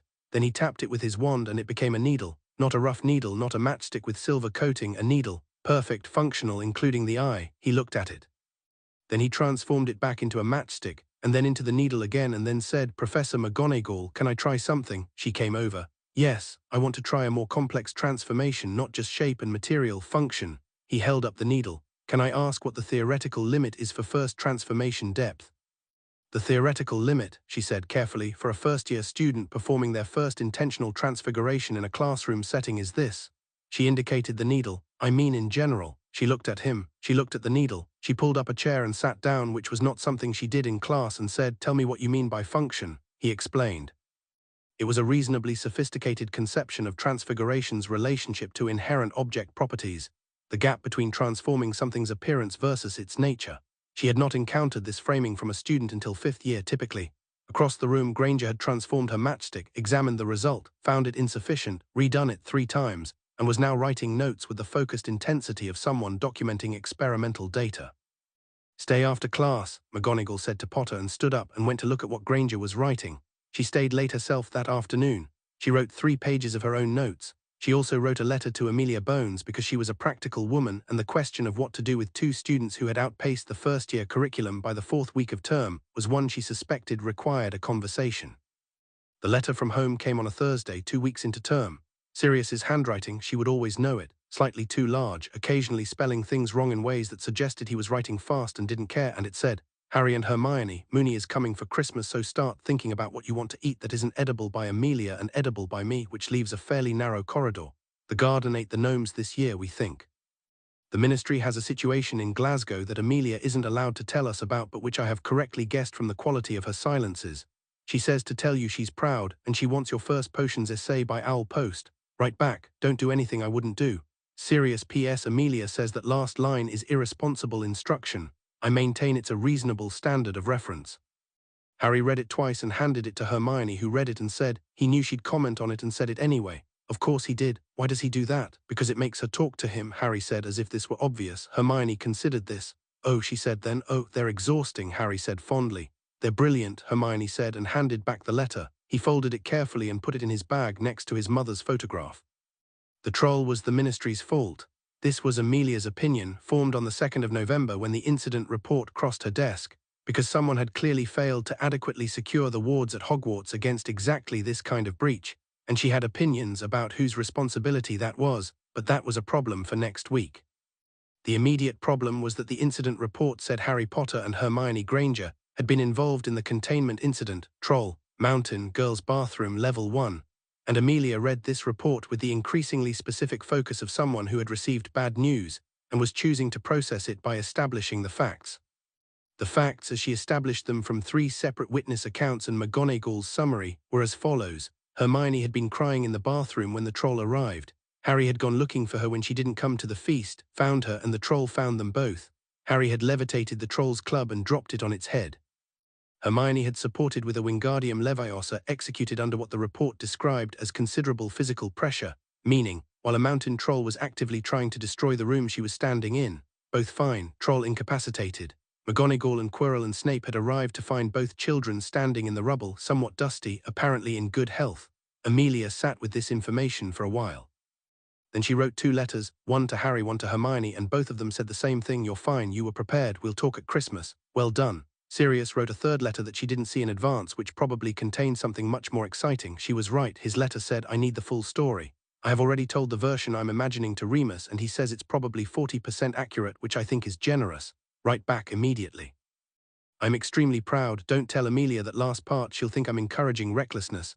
Hermione read this and looked at Harry. "We are actively encouraging recklessness," she said. "In a controlled and thoughtful way," Harry said. "The troll was neither controlled nor thoughtful. It was a very fast response to a crisis." He paused, "which is also something Amelia taught us." Hermione considered this. "She did actually, I know." Outside the window of the Gryffindor common room, November had settled into the serious business of being cold, and the grounds were silver grey under the first frost, and the castle stretched above them with its peculiar weight of accumulated history, and they were 11 years old and had already fought a troll and were investigating a professor, and had between them read approximately twice what the first-year curriculum required. "The 3rd floor," Hermione said. "I know, we should look." "Not yet, we don't know enough yet. Amelia always says, 'Don't move until you know the shape of what you're moving into,'" Hermione said, because she'd heard it too many times, the same kitchen and the same morning light, and Amelia with her case files spread across the table. "Right," she opened her notebook. "Then let's figure out the shape." They settled into the particular working silence of 2 people who thought better together than separately, and the common room fire burned down around them, and outside Hogwarts continued to keep its secrets, and somewhere on the 3rd floor behind a locked door something waited that neither of them knew quite yet was the center of everything. Harry looked up from his parchment after a while. "I think Quirrell is the problem," he said. "Not the stone." Hermione looked up. "Say that again." "Dumbledore put the stone here in a school. There must be a reason that made sense, which means the protections are probably significant." He tapped his quill against the desk. "But Quirrell has access and he smells wrong and he's been going down there, which means either he's guarding something or he's trying to get to something. Or both," Hermione said slowly. "Or neither," or she stopped. She was doing the thing where connections arrived faster than she could process them, her face going through several expressions at speed. "Harry, what if the thing we need to figure out isn't what the stone does but what Quirrell wants it for? What does someone want a stone that creates the elixir of life for?" "Silence. To give life to something that lost it," Harry said. They looked at each other across the firelight. "Amelia's file," Hermione said. "The one from her office. Something in Albania that refused to die." "Yes," Harry said. "We need to write home," she said. "Tonight," he agreed. He was already reaching for parchment. Chapter 4, The Stone and the Shadow. The reply from Amelia came in 48 hours, which was faster than letters usually traveled and meant she'd sent it by Ministry Owl rather than the school post. Harry recognized the difference: heavier bird, better trained, the kind that didn't stop for weather. The letter itself was 4 lines. "Stay away from the 3rd floor. Do not engage Quirrell directly. Do not go looking for what's being protected. I am looking into this from my end. You have done well to notice and report. Now let me work." Harry read it, showed it to Hermione, and they sat with it for a moment. "She means it," Hermione said. "I know she means it. She's not saying it to manage us. She thinks there's a genuine threat." "I know that too." Harry folded the letter. "She's also working on the assumption that she can deal with it before it becomes our problem." "Can she?" He was quiet for a moment. "I think she's working on incomplete information." Hermione pulled her knees up onto the chair in the way she did when she was thinking hard. The common room was mostly empty late Saturday morning, most of their year out on the grounds or at breakfast. The fire was the loudest thing in the room. "What does she not know?" Hermione said. "She doesn't know Quirrell well enough. She's looking at it from the outside, ministry intelligence, external reports, patterns. She doesn't know what we know from being in his classes for 3 months. Harry turned the letter over in his hands. "She doesn't know he's getting worse." This was true, and they both knew it. Quirrell had been deteriorating since Halloween in ways that were subtle if you weren't watching and obvious if you were. The nervousness was less performed now and more genuine. He flinched at sounds, spent time in class touching the back of his turban in a way that was not self-conscious habit but something more like reassurance or communion. And twice in November Harry had walked past him in the corridor and caught not just the wrongness of smell but something else, something cold and directed, like the feeling of being assessed by something that didn't have eyes. "Write back to her," Hermione said. "Tell her what you just told me. She'll tell us again to stay away from it." "Yes, we tell her anyway." Hermione looked at him steadily. "She taught us that too. You don't withhold information from the people working a case because you're worried about what they'll do with it. You give them everything and trust them to use it well." Harry considered this. It was true. It was also one of the things he'd heard Amelia say to Sirius specifically, in the context of an argument that had lasted 3 days. and resolved only when Sirius admitted she was right, which he'd done with fairly good grace for someone constitutionally allergic to being wrong. "Fine," he said. "We write back." He wrote 3 pages. He described every Quirrell observation from the beginning of term in specific detail: behavioral changes, physical tells, the corridor visits, the smell, the cold directed attention. Hermione added 2 paragraphs of her own at the end that cross-referenced his observations with their defense reading, and produced a tentative hypothesis that she flagged as speculative but felt was worth raising. They sent it that afternoon. Amelia's next reply took 6 hours.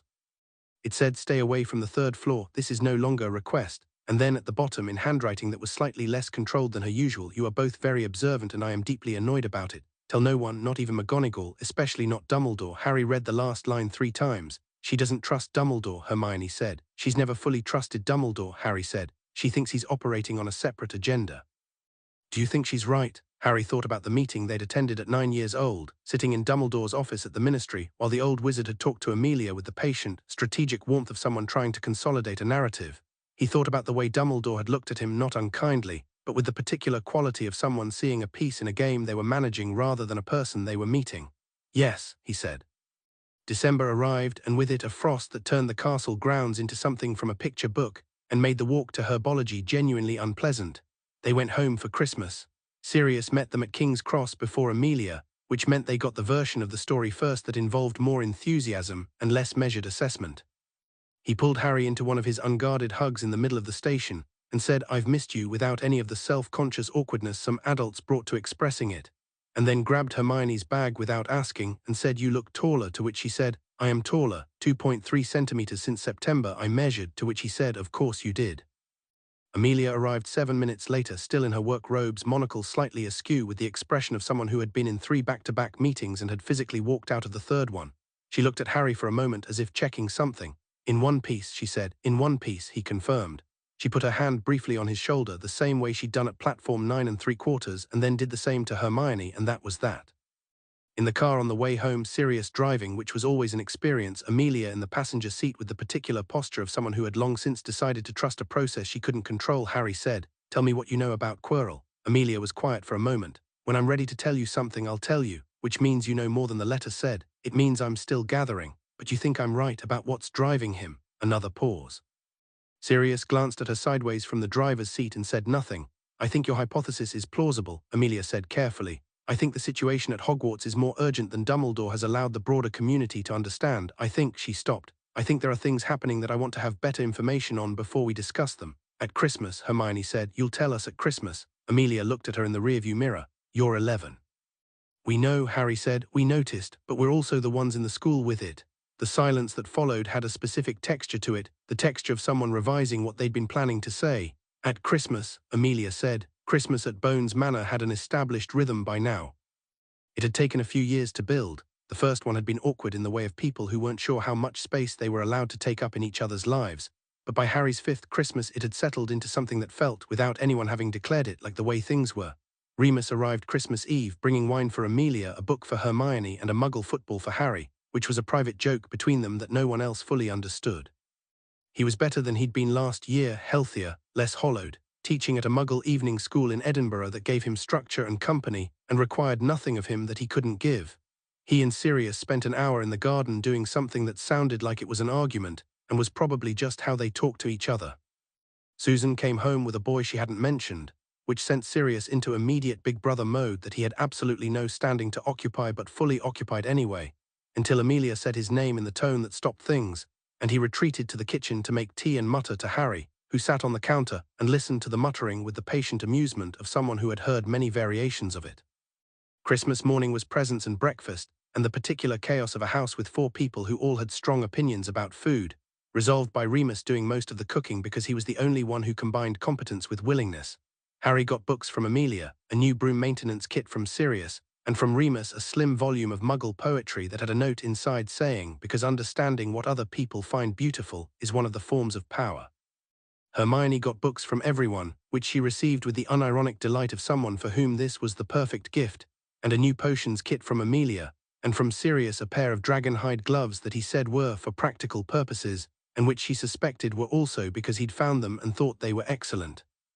In the afternoon, with Remus and Sirius doing the washing up and Susan watching with her quiet, steady-eyed boyfriend, Amelia took Harry and Hermione into her study. She sat behind her desk. They sat across from it in the two chairs they'd long since claimed as theirs. The study was its usual organized chaos, the active files stacked precisely, the closed cases in a different system, the framed photo of Edgar Bones's family behind her on the shelf, the one she never moved and rarely talked about.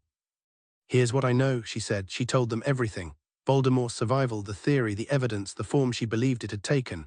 The Horcrux possibility, which she framed carefully and which landed on both of them like a stone dropping into still water. Quirrell's connection to the entity she believed was inhabiting him, or partially inhabiting him, or somehow co-occupying him. The Philosopher's Stone and why it had been moved to Hogwarts and what Dumbledore had and hadn't told her when she'd confronted him directly 3 weeks ago. Dumbledore had told her essentially that he had the situation managed, that the protections around the stone were sufficient, that Quirrell's condition was something he was monitoring, that Harry specifically would be best served by, and here was the part she delivered with a very specific flatness, experiencing a normal school year. "He thinks you need to have a year of being 11, Amelia said. "That's insane," Hermione said. "It's patronizing," Amelia said. "It may also be strategic." "He wants Harry to encounter whatever's under the school," Hermione said, and the speed at which she'd landed on it made Harry look at her and then at Amelia, whose expression confirmed it. "He wants Harry to face Voldemort here, in a controlled, well, relatively controlled environment, like a trial." "That is my current hypothesis," Amelia said. "I cannot prove it." Harry sat with this information. He turned it over. He tested it against what he knew of Dumbledore, which was limited but not nothing, the meeting at 9, the quality of the old man's attention in it, the way he'd looked at Harry not like a person but like a promise he was waiting to mature. "He thinks I have to face him eventually," Harry said. "He'd rather I did it small at 11 when Voldemort's weak than later when Voldemort's stronger." "That is," Amelia said, "not an entirely irrational strategic calculation."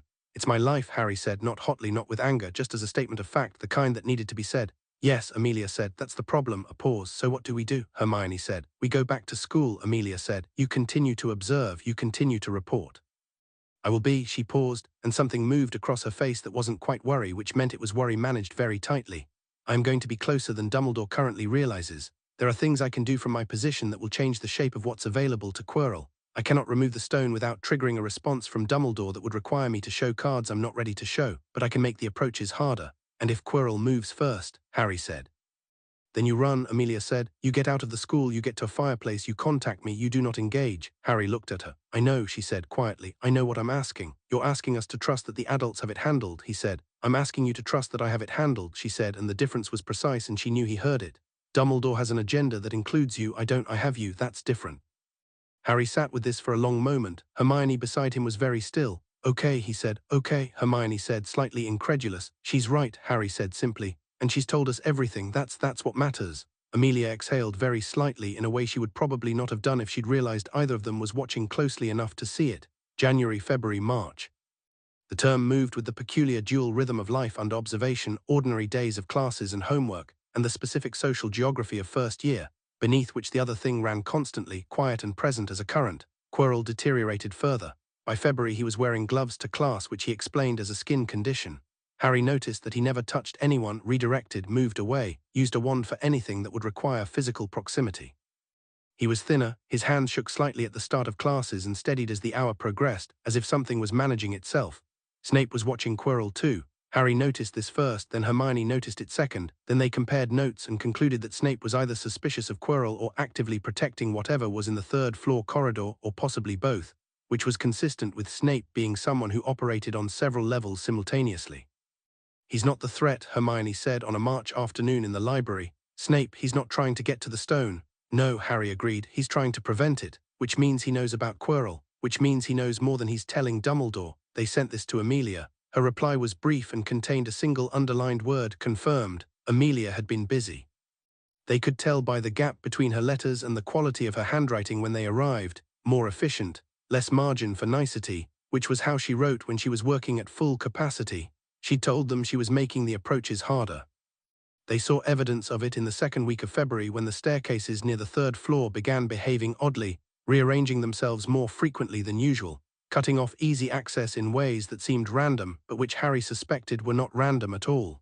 She'd also, he suspected, had a conversation with Snape. The potions professor's behavior toward Harry shifted in February in a way that was subtle but unmistakable. He stopped needling, stopped performing contempt in the way he'd done in first term and started teaching him instead. Not warmly, not kindly, but as if he'd revised his assessment and was responding to the revision. Harry didn't mention this to Hermione, who would have found it interesting but would also have spent 3 days analyzing it, and they had other things to focus on. The night it broke was the 14th of May. Harry woke up at 2 in the morning knowing something was wrong without knowing how he knew. He lay still for 10 seconds assessing. The dormitory was quiet, the other boys were asleep, nothing audible was wrong. But the scar on his forehead was doing something it had never done before. It was warm, not burning, not painful yet, just warm like a coal that had been banked. He was out of bed and into the corridor before he'd finished forming the thought. Hermione was already there. She was standing in the corridor in her dressing gown with her wand out, and the look on her face was the one she wore when she'd already worked through the logic and arrived somewhere she didn't like. "Your scar," she said. "Yes, he's in there, he's moving." She touched his arm briefly. "How bad?" "Warm, not bad yet." "Yet," she said then, "we should get McGonagall." "McGonagall's not here." He'd passed her office. "Dark, she's in London." She mentioned it last week, Transfiguration Conference. Dumbledore is exactly who Quirrell is trying to avoid. If Dumbledore's here, Quirrell doesn't move tonight. Harry was already thinking, which means Quirrell knows Dumbledore isn't here, which means someone told him. Hermione's expression sharpened. Not Dumbledore. Dumbledore wouldn't have. No, someone else, someone who wants the stone retrieved. They looked at each other. "We should run," Harry said. Amelia said. "Amelia doesn't know the situation on the ground right now," Hermione said, and her voice was steady, which was the remarkable thing about her. She was afraid. He could see it in the set of her jaw, and she was making decisions anyway. "The fireplaces in the common room won't work. Hogwarts restricts flue access at night. To get to an active flue, we'd have to go past the 3rd floor. We could go up Owlery. By the time your owl reaches London." "I know." He looked down the corridor toward the 3rd floor staircase. The warmth in his scar was steady, not escalating, waiting. He hasn't gotten through yet. "There are 7 protections," Hermione said. "I identified 5 of them from research. Fluffy is the first, 3-headed dog. Music puts it to sleep. It's guarding a trapdoor. There's a devil's snare below. Then there's a flying key chamber, then a chess set." "You figured out 5 of the protections," Harry said flatly. "I had 3 months. Access to the restricted theory shelf." She said it without apology because she'd done it without apology. "I don't know the last 2, but I know 4 of the 5, which means we can follow him through and know where we're going. Or," she said, "we can get to the stone first." The warmth in Harry's scar pulsed once, faint, distant, like something noticing. He pulled it back to himself, the thought, the feeling, whatever it was, and said, "Together." "Obviously," Hermione said. They went.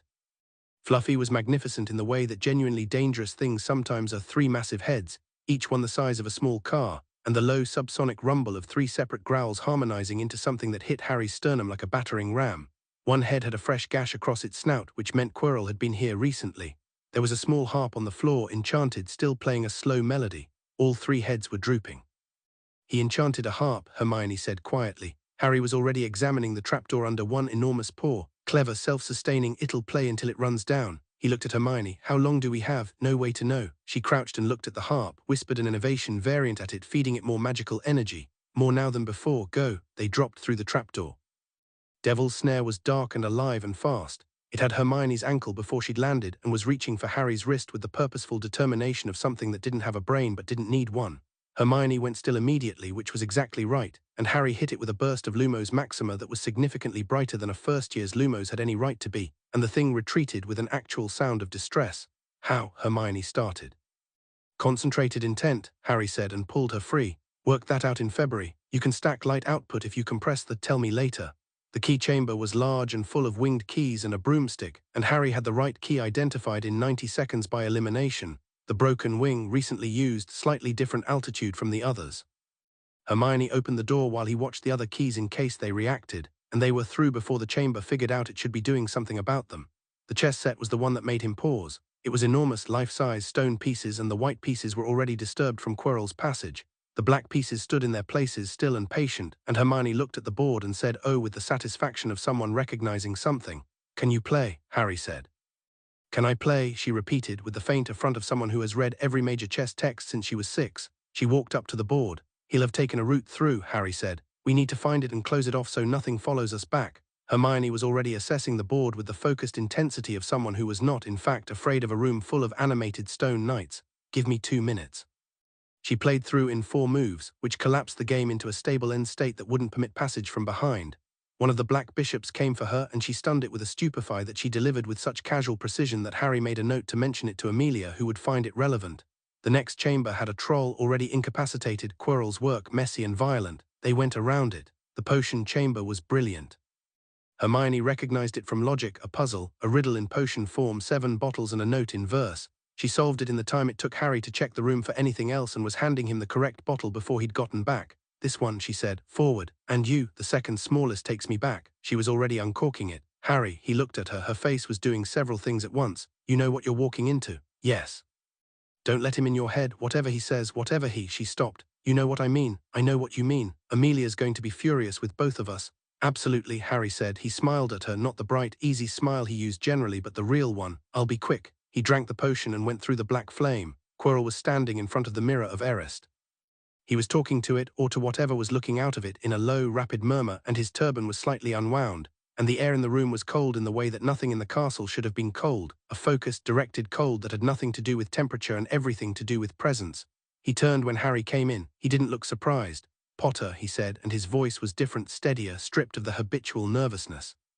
Whatever mask he'd been wearing had come off. I wondered if you'd come. You've been waiting, Harry said. My master wondered whether you'd sense the connection. He tilted his head. Did it hurt? Barely, Harry said, which was a slight exaggeration but carried the right tone. Quirrell's mouth thinned. Come here, look in the mirror and tell me what you see. Harry looked at the mirror. It was tall, ornate, with an inscription across the top that he recognized from Hermione's description of it. She'd found a reference to the mirror of Erist in the restricted library and had made notes about it, as she made notes about everything. He looked at his reflection. He saw his parents, Lily and James, standing behind him, Lily's hand on his shoulder, James grinning, and in his reflection's hand a small red stone, round and glittering. Don't react, he thought. Don't let him see you react to your parents. He kept his face even. He felt the stone's weight appear in his actual pocket. Well, Quirrell said. I see myself, Harry said, with the stone. Give it to me. Why would I do that? Something shifted in Quirrell. The cold in the room intensified by degrees, and Harry heard a voice, not Quirrell's, something else, something that came from behind the turban and behind the man and behind everything the man was. Say quietly, let me speak to him. Quirrell's hands came up to his turban. Harry had been here before in his reading, nowhere physical, but in the preparation that Remus had overseen, the theory of dark possession, the mechanics of what happened when something without a body borrowed one. He had read about what it meant to encounter a disembodied dark entity at your full strength. He had also never done it before, which was different. The turban came off. What was on the back of Quirrell's head was not entirely describable. It was a face in the way that the remains of a face were a face, features that had been and were now something else, something that had refused death so comprehensively that it had become a kind of insult to the concept of living. The eyes were red. They fixed on Harry with the full weight of something that had been waiting 11 years for this specific moment. Harry Potter, said Voldemort, and Harry said very deliberately, Tom Riddle. A silence. What did you call me? Your name, Harry said. Your actual name, not the title. He looked at the thing on the back of Quirrell's head with the steady attention of someone who had decided not to be afraid of it and was mostly succeeding. Amelia Bones has your file. You were a brilliant student and a very organized murderer, and you made one mistake that's going to cost you everything, and I think you already know what it is. The red eyes narrowed. I know about more than you think, Harry said, and what I don't know yet I'm going to find out. That's not a threat, it's just what's going to happen. Something moved across Voldemort's ruined face that wasn't quite surprise, it recalibrated. Me the stone, he said, and the voice was different now, low, intimate, shaped with the particular craft of someone who had been using their voice as a weapon for decades. I can give you things, Harry, things you haven't been told you could have, things that old woman and that broken man can't give you. You can't give me my parents back, Harry said. That's what I actually want. You can't do that. You tried the same trick with the mirror and it didn't work. He held the cold gaze. And you can't give me anything I don't already have. Power, I have power, simple, factual. More, I don't need more, I need to use what I have well. He took a step back, not retreating, positioning. You're weak, you know you're weak, that's why you need the stone, not to triumph, just to survive, and surviving is not winning. The cold flared. Quirrell's body lurched forward and Harry moved without thinking, not running, not hiding, just stepping aside and raising a hand. And the repulsion that came out of him was raw and instinctive and tremendous. Not a one cast but something deeper, something that roared up from 11 years of being loved well and lived fully. And when it hit Quirrell, the man screamed. The sound was wrong, doubled, 2 registers of pain from a shared vessel. And then Quirrell hit the mirror and the stone was burning in Harry's pocket, and the cold in the room was pulling backward like a tide, Voldemort's presence fracturing, and Harry went to his knees on the cold stone floor not from injury but because his legs decided this was a reasonable response to what had just happened. Quirrell was on the ground. He was not moving. His hands, where they touched Harry, were damaged in a way Harry didn't look at too closely. The mirror showed nothing now except the room. Harry sat on the cold floor and breathed for a while. Then he reached into his pocket and closed his hand around the stone, warm now from his body heat, and he sat and breathed and waited to stop shaking, which took approximately 4 minutes by his internal estimate. He got up. He picked up the stone. He walked back through the black flame.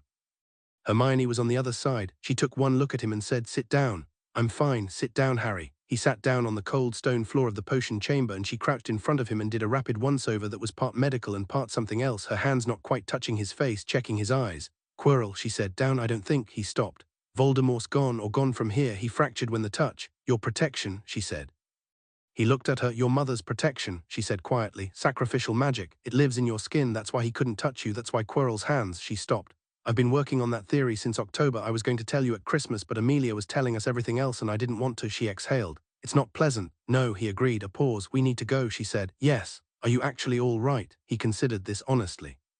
I met Voldemort, he said. He thought about the red eyes and the ruined face and the small, desperate want in it, the thing that had needed the stone not because it was winning but because it was barely surviving. He's frightening. He's not what I expected. What did you expect? Something larger, he said. Something with more room in it.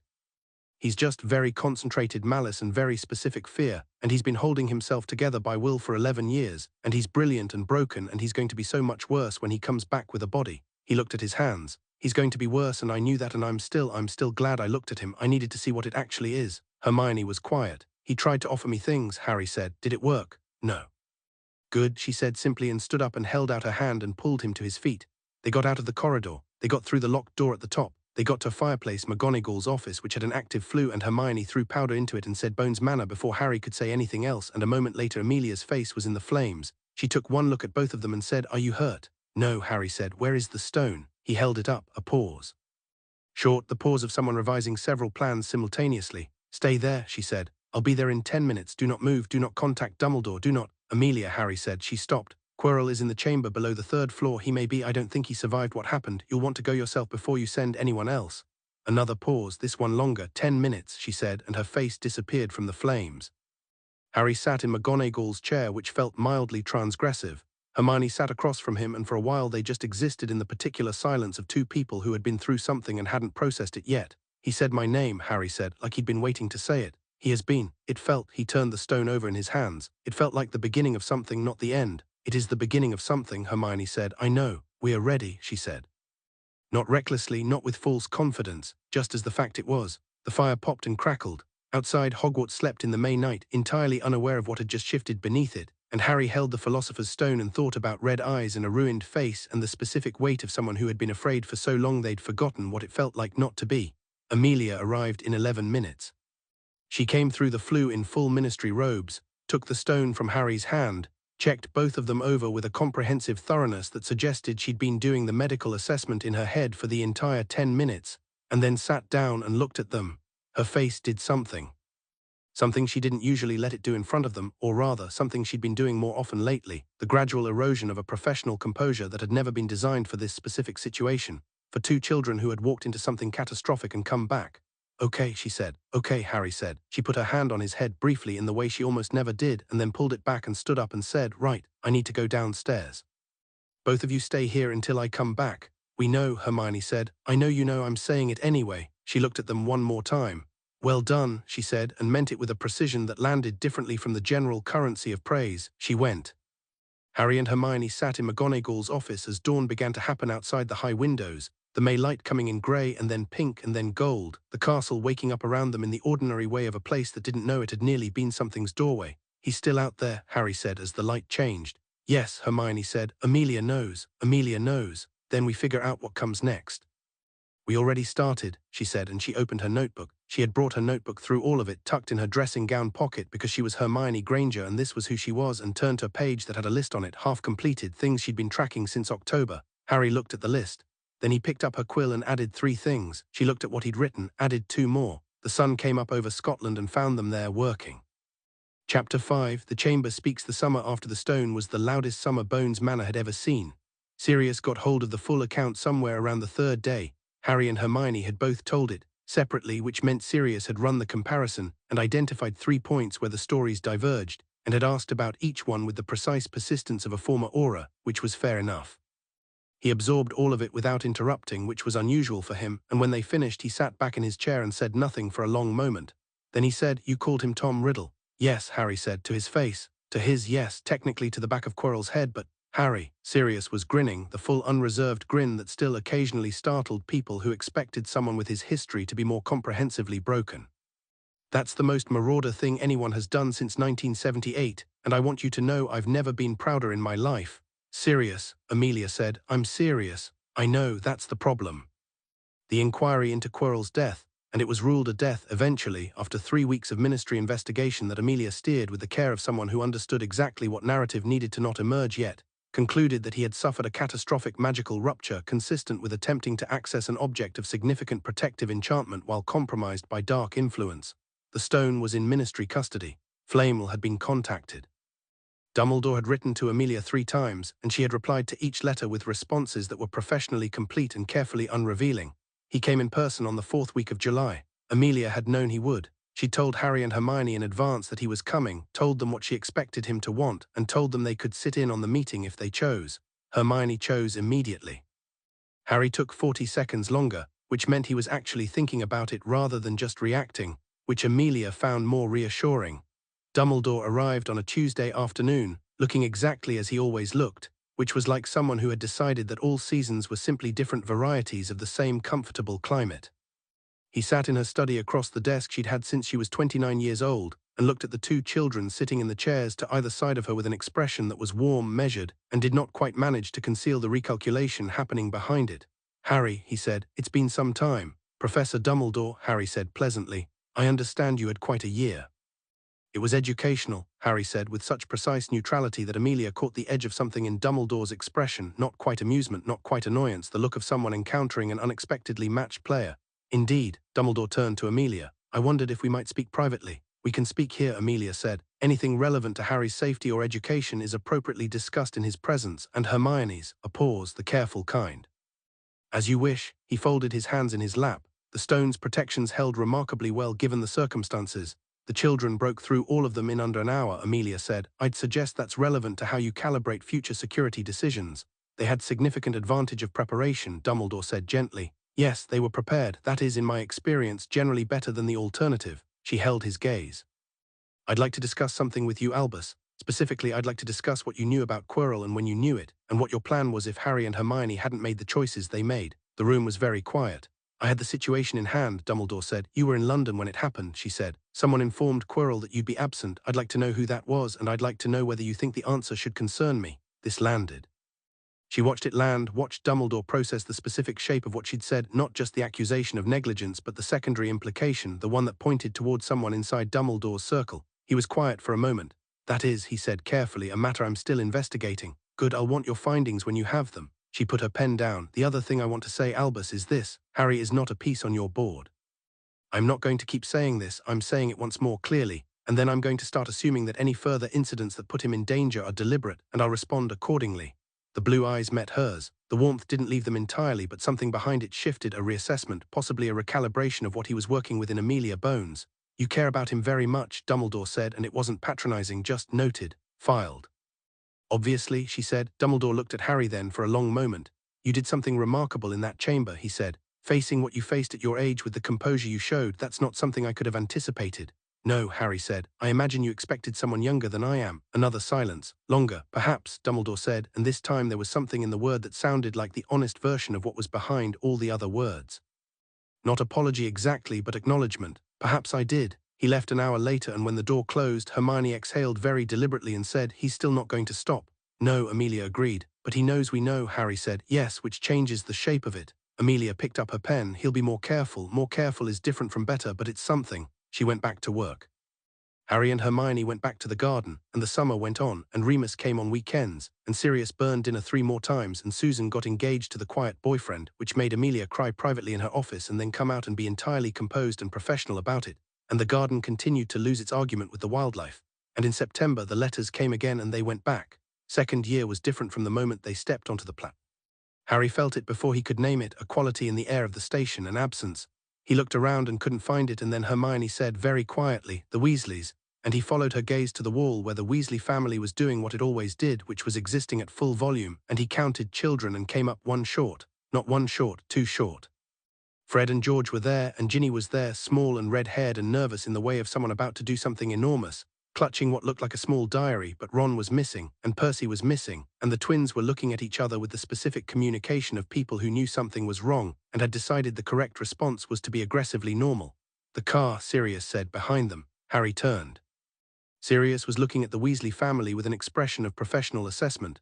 Arthur's flying car, it's been in the papers, he modified a muggle vehicle to fly, which is technically a violation of, where are Ron and Percy, Hermione said. If I had to guess, Sirius said, they've taken the car. Amelia, who had been saying goodbye to someone on the other end of her communication mirror, looked up. She looked at the platform, she looked at the absence. She looked at the time on the large clock above them and then looked at the train. The barrier, she said, they checked. It was sealed, not completely, but stiffened somehow, not the easy permeable thing it usually was. Someone had interfered with it, deliberately or accidentally, and 2 children were on the wrong side of it with a flying car. I'll deal with it, Amelia said to the Weasley parents, who had found her, and Arthur specifically was looking stricken in the way of someone who had calculated the legal implications faster than he'd calculated the parental ones. Arthur, they'll be fine. The car is enchanted well enough. I saw your modification filing. It was thorough. They'll make it to school. The statute of secrecy, Arthur started. One thing at a time, she said. Get on the train. I'll smooth the ministry end. The important thing is that we all get to school and everyone is in one piece. This was, Harry reflected, a very Amelia way of handling a crisis, not the most formally correct response but the actually useful one. They boarded the train. The whispers started within a week. Not about Harry specifically, or not only. Second year brought a new quality of attention to the school, a different texture of rumor. By the end of September, 3 things had happened that the school was talking about in the careful, hushed way people talked about things that frightened them. Nearly headless Nick had been found petrified in a corridor on the 2nd floor.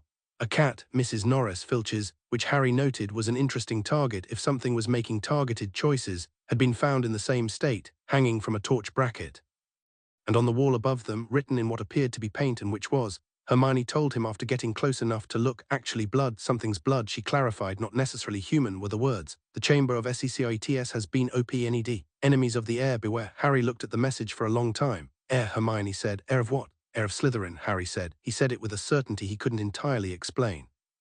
She looked at him sharply. How? I don't know, I have a feeling about it. He touched his scar very briefly without thinking about it. He was in Slytherin as a student, Tom Riddle. She was quiet for a moment, then the diary, she said. What diary? The girl on the platform, Ginny Weasley, she was carrying a diary. I noticed it because she was holding it like it was important, like it was something significant, and she looked frightened. She pulled out her notebook, flipped back to September. She had written GW diary, old Muggle brand, flinched when I looked at it. I wrote it down because it seemed odd and I write down things that seem odd. Harry looked at the notation, then looked up at the message on the wall. You think there's a connection? I think Ginny Weasley is a frightened first year who showed up to school with an object she seemed afraid of, and now there are petrifications and a message about Slytherin's heir. She paused. I think it's worth talking to her. She doesn't know us. She knows who you are, Hermione said, which was both true and a slightly different thing. We should tell Amelia. We should absolutely tell Amelia and also talk to Ginny, Hermione said. Ginny Weasley was small for 11 and had the look of someone who had grown up in a very loud house and learned to be quieter than it.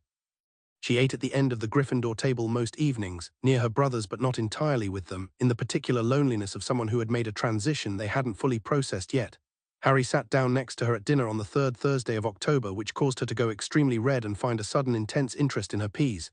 Hi, he said. Hi, she managed. I'm Harry. I know, she said to the peas. This is Hermione.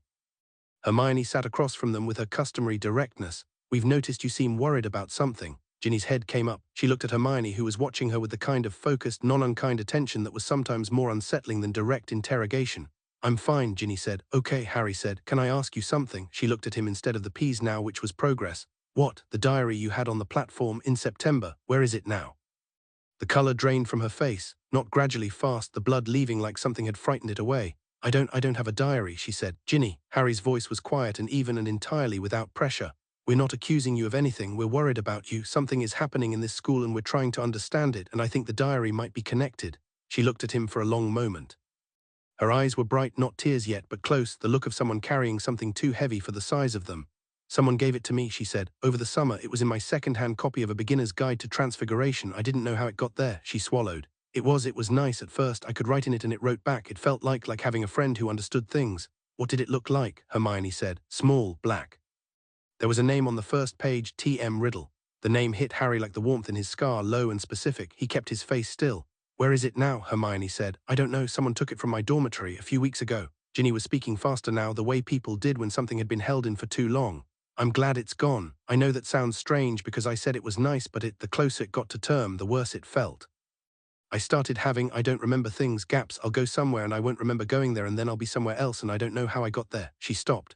I didn't tell anyone because I thought they'd think I was Ginny, Harry said. You were right to feel like something was wrong. It was wrong. He looked at her steadily. You're not in trouble, but we need to know everything you wrote to it and everything it told you, okay? She told them. It took 40 minutes and she didn't touch her dinner. What she described, the gradual escalation of the diary's questions, the things it had asked her about the school, about the heir of Slytherin, about Muggle-borns, about who she'd noticed in the corridors, was a targeted extraction, systematic, patient, the questions of something building a picture over months. After Harry told her to stay with other people, don't go anywhere alone. If she felt the memory gaps starting, sit down in a public place and wait it out. She nodded. She looked lighter by about 6 pounds, the specific lightness of someone who has shared the weight. Thank you, she said quietly. Don't worry about it, Harry said, walking away. Hermione said, T.M. Riddle. Yes, it's connected to him, the diary. Someone put it in her book over the summer, planted it. Which means someone knew she was a first year, knew she'd be vulnerable, lonely, Harry said. Not weak, lonely. Knew she'd be open to something that felt like friendship. Hermione's voice had a specific quality now, something cold and precise. It's a Horcrux. Harry stopped walking. Say that again. It's a Horcrux, she said, and looked at him with the expression of someone who has been working toward a conclusion for months and has arrived. I've been reading everything I could find since Amelia told us about them at Christmas first year. The mechanics of what a Horcrux is, what it does. The diary isn't just an object with dark magic in it. It's a container for a piece of him, a piece of his soul, and it was feeding off Ginny, drawing power and using it to act, to open things. The corridor was empty around them. Harry turned this over. The chamber, he said, the chamber and whatever's in it. She met his eyes. We need to find the diary. Whoever took it from Ginny's dormitory, that's our problem. Malfoy, Harry said. She blinked. You think? His father put it in her book. That's exactly Lucius Malfoy's approach. Indirect, deniable, long-term. He thought about Diagon Alley, Malfoy's smooth voice, the assessment behind his pale eyes. He wanted to destabilize things, use a Muggle-born as the instrument, very clean from his perspective. That's Hermione stopped. Yes, it is. Which means Draco might have the diary now. Draco doesn't know what it is, Harry said. He's not his father. He's a 12-year-old with an object his father gave him to use, and he doesn't know what it's actually capable of. He was quiet for a moment. We need to write home. Amelia, tonight, Hermione said. And we need access to the chamber before whatever is in it petrifies someone who can't recover from it. Someone who can't recover from it, Harry repeated. Basilisk, Hermione said. The petrification pattern, no one's died. That means they haven't looked directly at it, but they've been exposed enough to something, reflections, indirect glimpses. She'd had her notebook out and was writing as she talked. A basilisk's direct gaze is lethal. Indirect is petrifying. If it's a basilisk in the chamber, something has been guiding it, specifically, protecting students from the direct gaze even while using the creature. The diary was controlling it, Harry said, through Ginny. But Ginny is well, Hermione said. The diary is gone, which means someone else has it, Harry said. Someone who knows what it is or has been told what to do with it. They looked at each other. Library, Hermione said. Library, Harry agreed. The letter to Amelia was 8 pages long between the two of them. Harry wrote his observations and Hermione wrote her analysis, and they sent it by the most reliable owl in the owlery at 11 at night, which was technically after curfew but which they decided was worth it. Amelia's reply came the next evening. It was 5 pages. The first page confirmed Hermione's Horcrux analysis. She had clearly been running her own research track on this, had sources Harry and Hermione didn't have access to, and the convergence of their conclusions was, her letter said, simultaneously gratifying and deeply alarming. The second page confirmed the Lucius Malfoy connection was plausible and that she was moving on it through legal channels. The third page contained 2 paragraphs about the basilisk that were dense with information. She'd found historical records of Salazar Slytherin's chamber, cross-referenced with records from the last time it had been opened, 1942-3, and the creature described in survivor accounts was consistent with Hermione's identification. The fourth page said, the chamber will need to be entered. I am working on who that should be. It should not be either of you. The fifth page, written in slightly different handwriting as if added after the rest.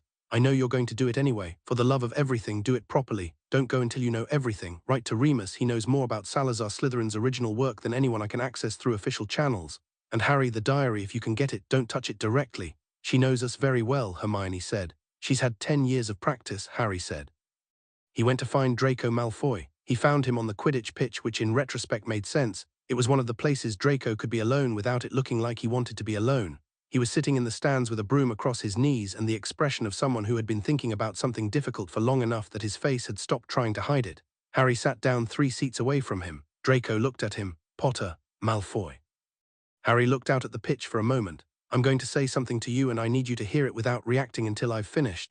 A pause. Fine. Your father gave Ginny Weasley a diary at the start of summer. He put it in her schoolbook. The diary contains dark magic of a specific and dangerous kind, and it's been making her lose time and potentially controlling the thing that's been petrifying people in this school. He kept his eyes on the pitch. I think your father gave you the diary after Ginny lost it, and I think he told you to keep it safe and to use it if you needed to, and I think he didn't tell you what it actually is." Silence. "You don't know that," Draco said. His voice was carefully even. "I know enough," Harry said. "I'm not here to accuse you. I'm here because you're 12 and you've got something in your possession that you don't fully understand, and that will hurt you and others if it keeps existing." He turned to look at Draco directly. "I need you to give it to me." Draco's face was doing several things at once. The Malfoy composure was there, the mask his father had built, and underneath it something that was genuinely young and genuinely frightened and genuinely furious at being in a position where the frightened and the young parts were visible. "And if I don't," he said, "then people keep getting hurt and eventually someone dies and your father's fingerprints are on all of it." Harry paused. "And you had the chance to stop it and you didn't." Your father made a choice," Harry said. "You get to make a different one. That's not nothing, that's actually everything if you decide it is." The silence lasted longer this time. Draco looked out at the pitch and his jaw was tight and his hands were still on the broom across his knees, and he was, Harry thought, probably the loneliest person in this school, which was saying something given the competition. "It's in my dormitory," Draco said finally, "in my trunk under the false bottom." He looked at Harry. "If I give it to you, my father will know." "Yes," Harry said, "he probably will, and you're asking me to do it anyway." "I'm asking you to decide who you are," Harry said. "Same as last year, the answer's still yours." Another silence. "Come to the dungeons tonight," Draco said. "After 11, I'll have it out." He had it out. Harry took it using a doubled herbologist's glove and a containment envelope that Hermione had prepared, which she'd derived from a reading on cursed object handling that she'd done the previous June for reasons she described as general interest, and which had turned out to be specifically useful. The diary felt wrong through 3 layers of protective material. It felt like holding something that was very still in a way that wasn't the stillness of objects, but the stillness of things that were waiting. Draco watched him seal it with the expression of someone who had just done something that couldn't be undone and was still deciding if that was the right choice. "What happens now?" Draco said. "We find the chamber and deal with what's in it," Harry said, "and the diary goes somewhere it can't do anything." "The chamber." Draco was quiet for a moment. "Do you know where it is?" "Not yet, we're working on it." "The bathroom on the 2nd floor," Draco said. "The one that's been out of order for 50 years, Myrtle's bathroom." He said it with the discomfort of someone who had known something they hadn't decided what to do with. "My father mentioned it once years ago. He thought I was asleep." Harry looked at him. "That's all I know," Draco said. "It's enough," Harry said. "Thank you." He left. He did not look back to see Draco's expression because that felt like something Draco was entitled to have privately. Remus's letter arrived the following morning, which meant Amelia had contacted him before their owl even got to London, which meant she'd been moving faster than they realized. The letter was 12 pages and was the most comprehensive thing on Salazar Slytherin's architectural legacy and Parseltongue theory that Harry had ever read, which was admittedly a specific category.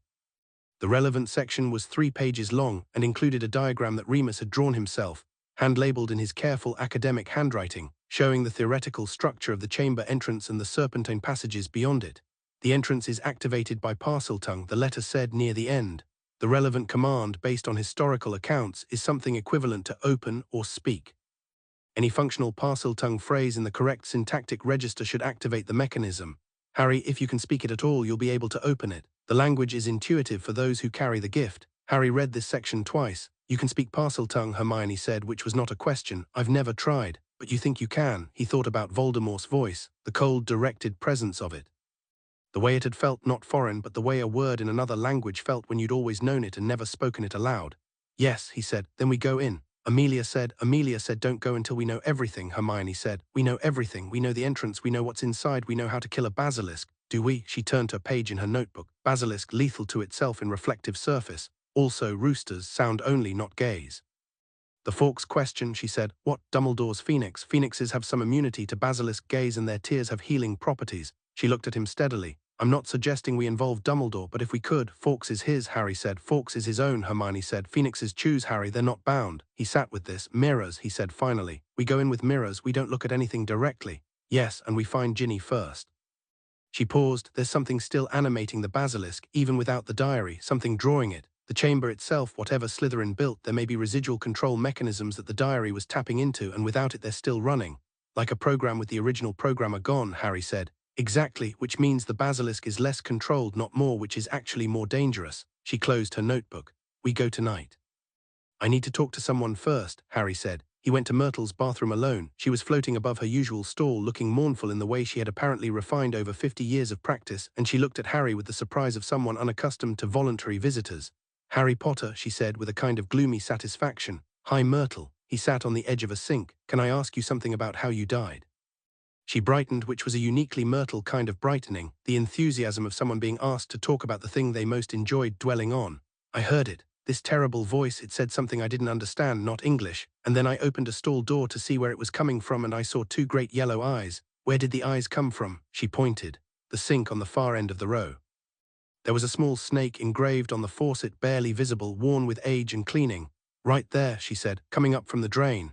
Harry crouched in front of the sink. He looked at the snake. He felt the same thing he'd felt in the presence of the diary, recognition, the awareness of a language that lived in him at a level below conscious thought. He said, "Open." He said it in English. Nothing happened.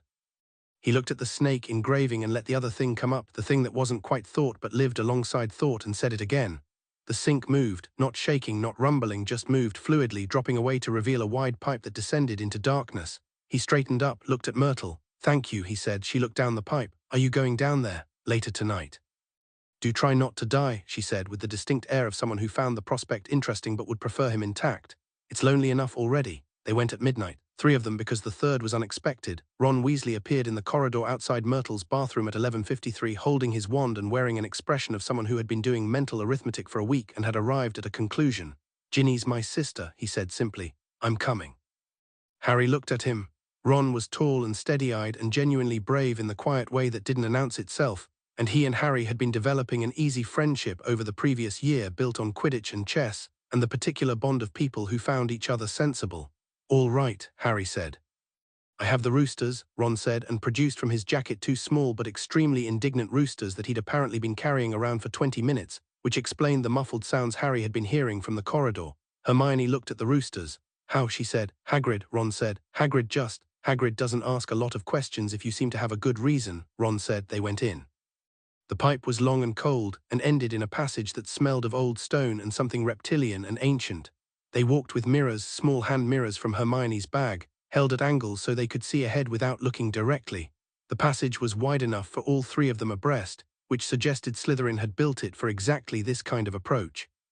The doors were magnificent, carved with serpents, and they opened when Harry spoke to them, the stone moving aside with the silence of something that had been waiting very patiently. The chamber itself was immense, long and columned, with water on the floor that reflected nothing and torches that burned green along the walls, and at the far end Ginny lying on the stone very still, and beyond her in the shadows something enormous, coiled and slow. Something else was there too, not the basilisk, a boy. Standing beside Ginny, holding her wand, solid and real in a way that should have been impossible, dark-haired and 16 and handsome with the particular cold elegance of someone who had been told their whole life that they were exceptional. He turned when they came in with no surprise because he had known they were coming, because he was made from something that had been watching through Ginny's eyes. "Harry Potter," said Tom Riddle and smiled. "At last." "Tom," Harry said, looking at him through the mirror.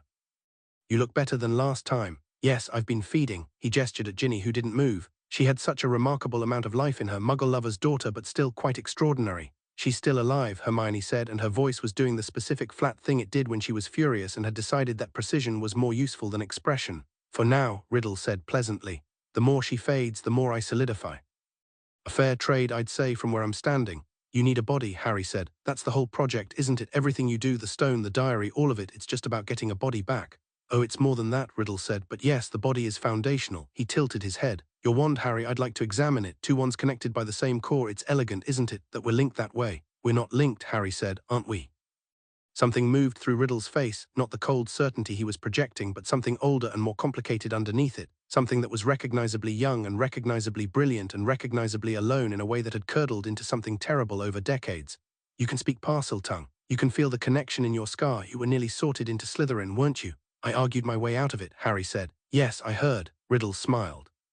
"I admire that, actually, the will to choose rather than be placed. I understand it." He took a step forward. "We're not so different." "I know that argument," Harry said. "It's a bad one. You use it with everyone. The implication is that shared abilities mean shared character, which is like saying two people who can swim are the same person." He looked at Riddle through the mirror, steady and unimpressed. "You made choices, Tom, specific choices. They led here. I have the same starting point and I've made different ones. The difference between us is enormous." Riddle went still. Then he said, "Release the basilisk," and behind him in the shadows something vast uncurled. Harry turned his mirror to the side wall, tracking the reflection. The basilisk was immense, 30 feet at least, scaled in dark green, and it moved with the slow, terrible purpose of something that had been waiting decades for exactly this. Its eyes were closed, not blind, closed, controlled.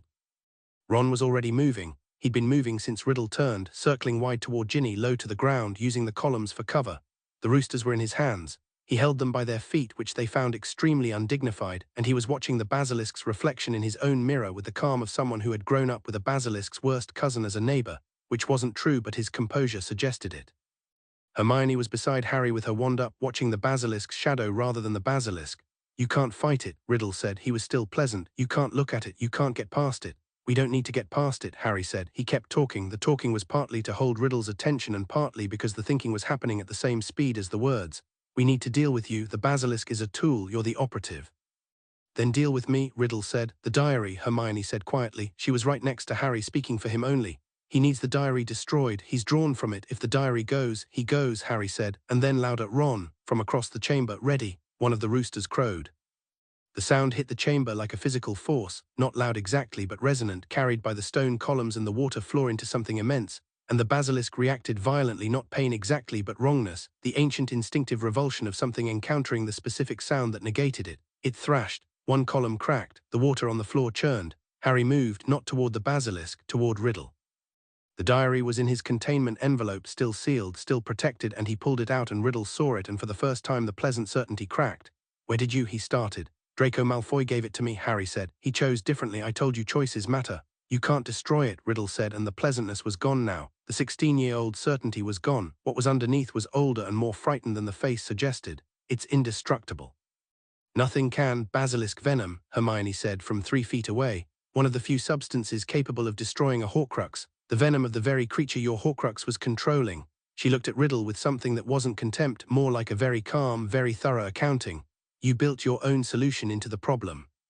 The basilisk was still thrashing, distracted by the roosters, eyes still shut, and Harry did something that he had not planned but which felt entirely correct. He looked at the thrashing creature and he spoke to it in Parseltongue, not a command, something else. Something that acknowledged it, that said, "You have been used, you did not choose this, I'm not your enemy." The basilisk went still. Riddle said, "What are you doing?" Harry didn't answer. He looked at the basilisk, which was immense and ancient, and had been imprisoned in this chamber for 1,000 years doing someone else's work, and he felt the language come up in him that lived alongside thought, and he asked it a question. The basilisk lowered its massive head, its mouth opened. "Don't look," Harry said to the room generally, and turned his mirror so that he could see the venom gland. A drop of venom gathered at the base of a fang, and he took the diary from the containment envelope with a Wingardium Leviosa and floated it forward and let it drop. The venom hit the cover. What happened to Riddle was not dramatic. There was no death scene, no theatrical dissolution, just a sudden unwinding, like something tied with insufficient knots coming apart when the tension finally exceeded the tying. He opened his mouth and no sound came out, and then he simply wasn't there anymore, and the diary was a scorched and irrelevant thing on the wet stone floor. Ginny woke up. She sat up gasping, and Ron was there immediately, and the specific quality of relief on his face when she looked at him and blinked and said, "Ron," was the kind that didn't need any other words around it.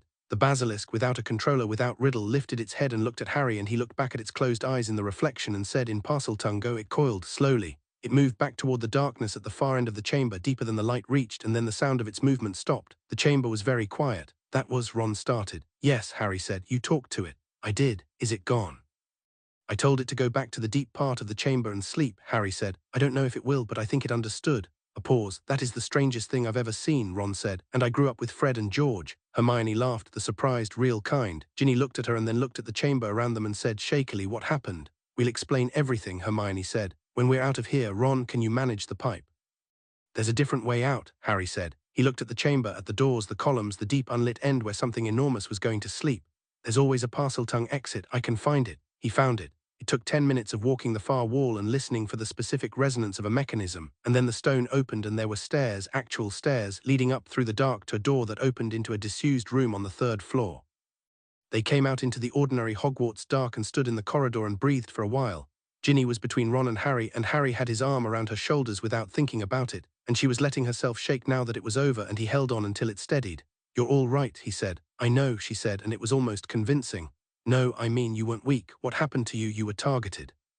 Someone chose you specifically because they knew you'd want to be seen, and they used that." He looked at her. "That's not a failing, that's someone else's crime." She looked at him with her mother's eyes, or what he guessed were her mother's eyes, and said, "You're very strange, Harry Potter." "I know," he said. "Come on." Amelia arrived at Hogwarts at 5 in the morning. She came through the front doors with 3 ministry investigators, a healer, and the particular expression of someone who had been awake for 36 hours on the basis of receiving a flu call at 2 in the morning from Harry, who had delivered the facts in precise order with the specific tone he used when he was tired and needed to be efficient. She checked all 4 of them over personally. She checked Ginny twice. She made Ginny drink a strengthening solution and a calming draught and sat with her while they worked. Then she went to find Dumbledore, and whatever was said in that conversation was said privately, and when she came back she looked like she had been precise and comprehensive and was satisfied with the result, and Harry decided he didn't need to know the details. She came and sat next to him in the hospital wing corridor where he'd been waiting. "The diary," she said. "Destroyed. Lucius Malfoy."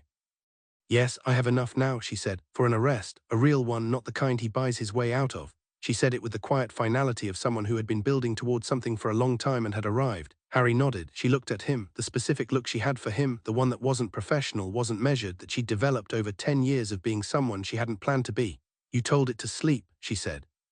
"It had been imprisoned for 1,000 years, Harry said. "It didn't choose to be used, it should get to rest." Amelia was quiet. "Remus is going to love that detail," she said finally. "Please don't tell Sirius first, he'll make it dramatic." "Too late," she said. "I'm telling him tonight and there's nothing you can do about it." He laughed. "She almost did." "Go to bed," she said. "I'll be here when you wake up." He went to bed. She stayed. Outside, the Scottish dawn was happening in its steady, committed way, and Hogwarts sat on its hill full of sleeping children, and in the deep chamber far below the foundations, something ancient and enormous was finally, improbably, at rest. Chapter 6. The map of what's coming. The trial of Lucius Malfoy lasted 4 days. Amelia had been preparing it for 8 months, not just since the chamber, but since the 1st of November 1981, since she'd sat in a hearing and counted 7 things that didn't add up and decided that the accumulation of people who'd walked out of Voldemort's orbit claiming Imperius was a problem she was going to solve one case at a time. She had files on Lucius going back 6 years.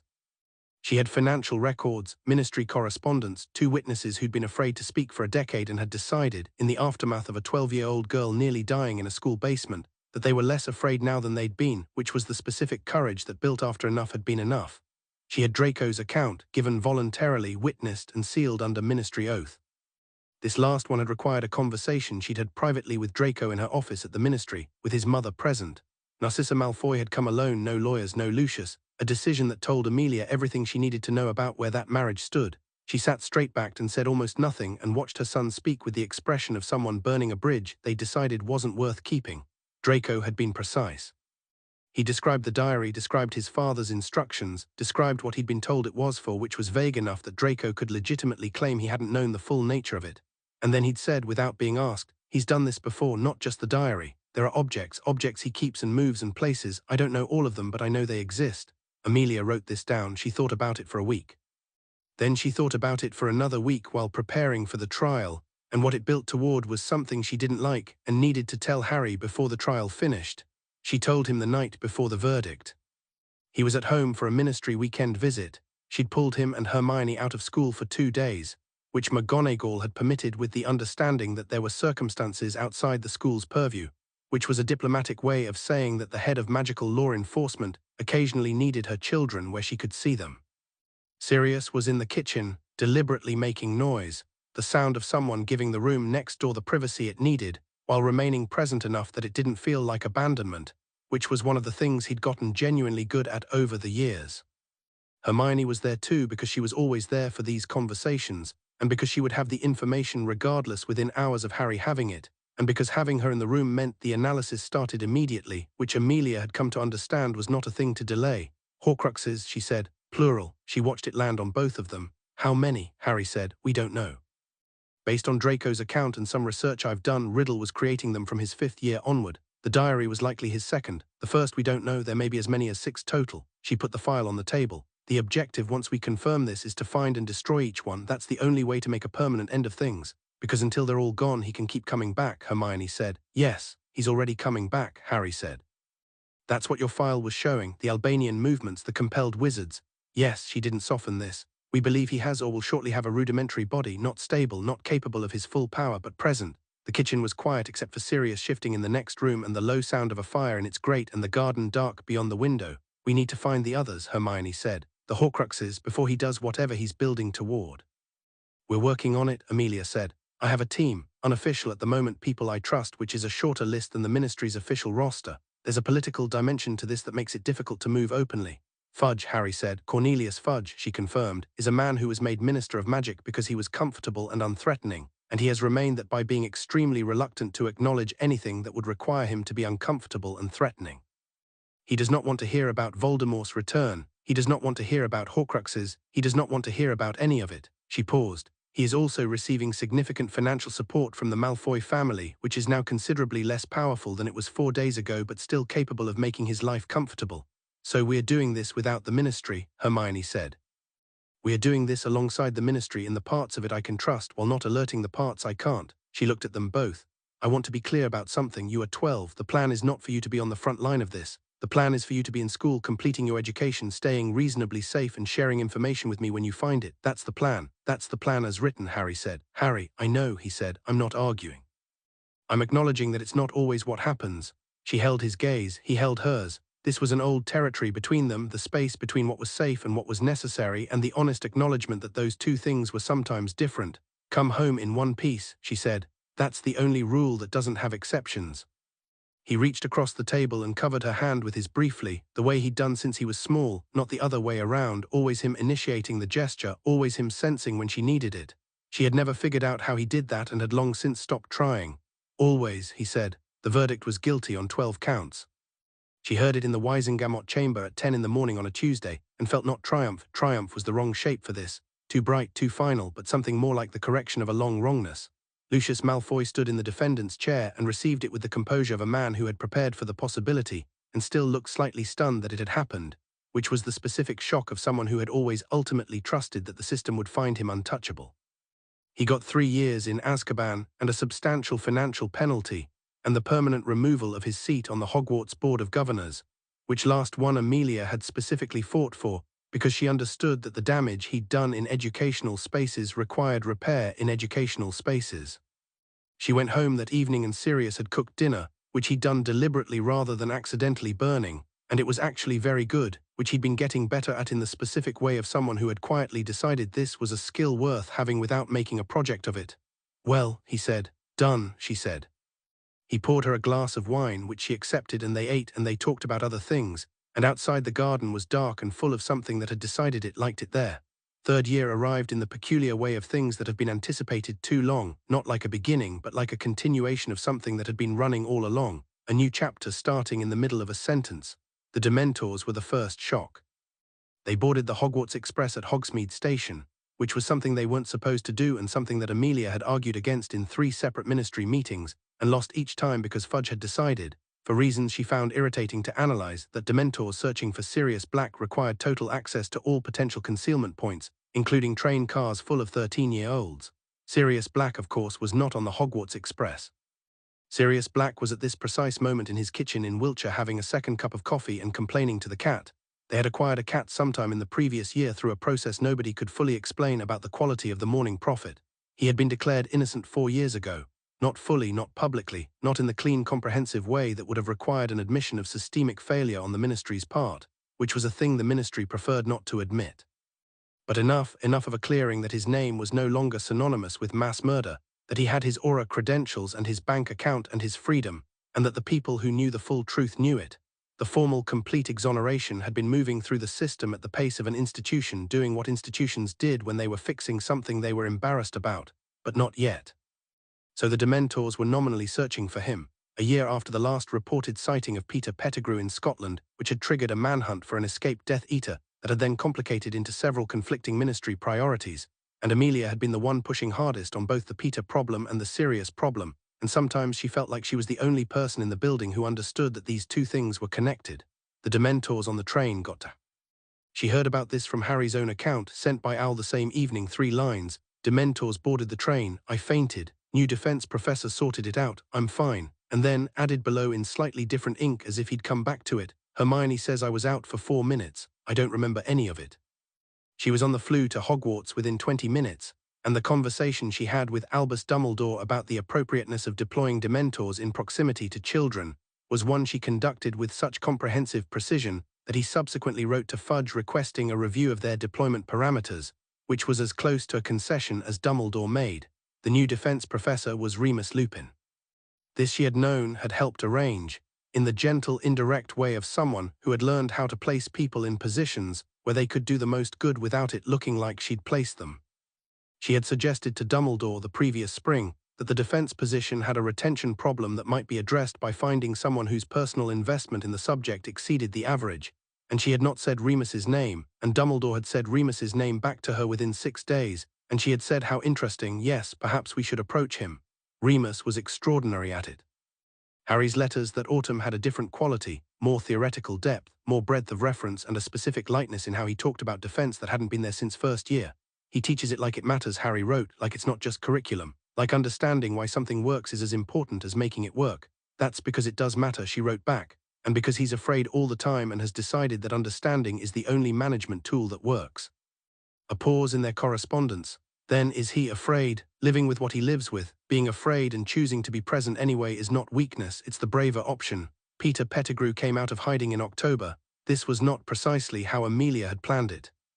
She had been building toward a controlled capture. She had intelligence on 3 possible locations. She had a team prepared. She had a legal case built so solid that even Fudge's instinct for inconvenient truth suppression would not be able to dismantle it.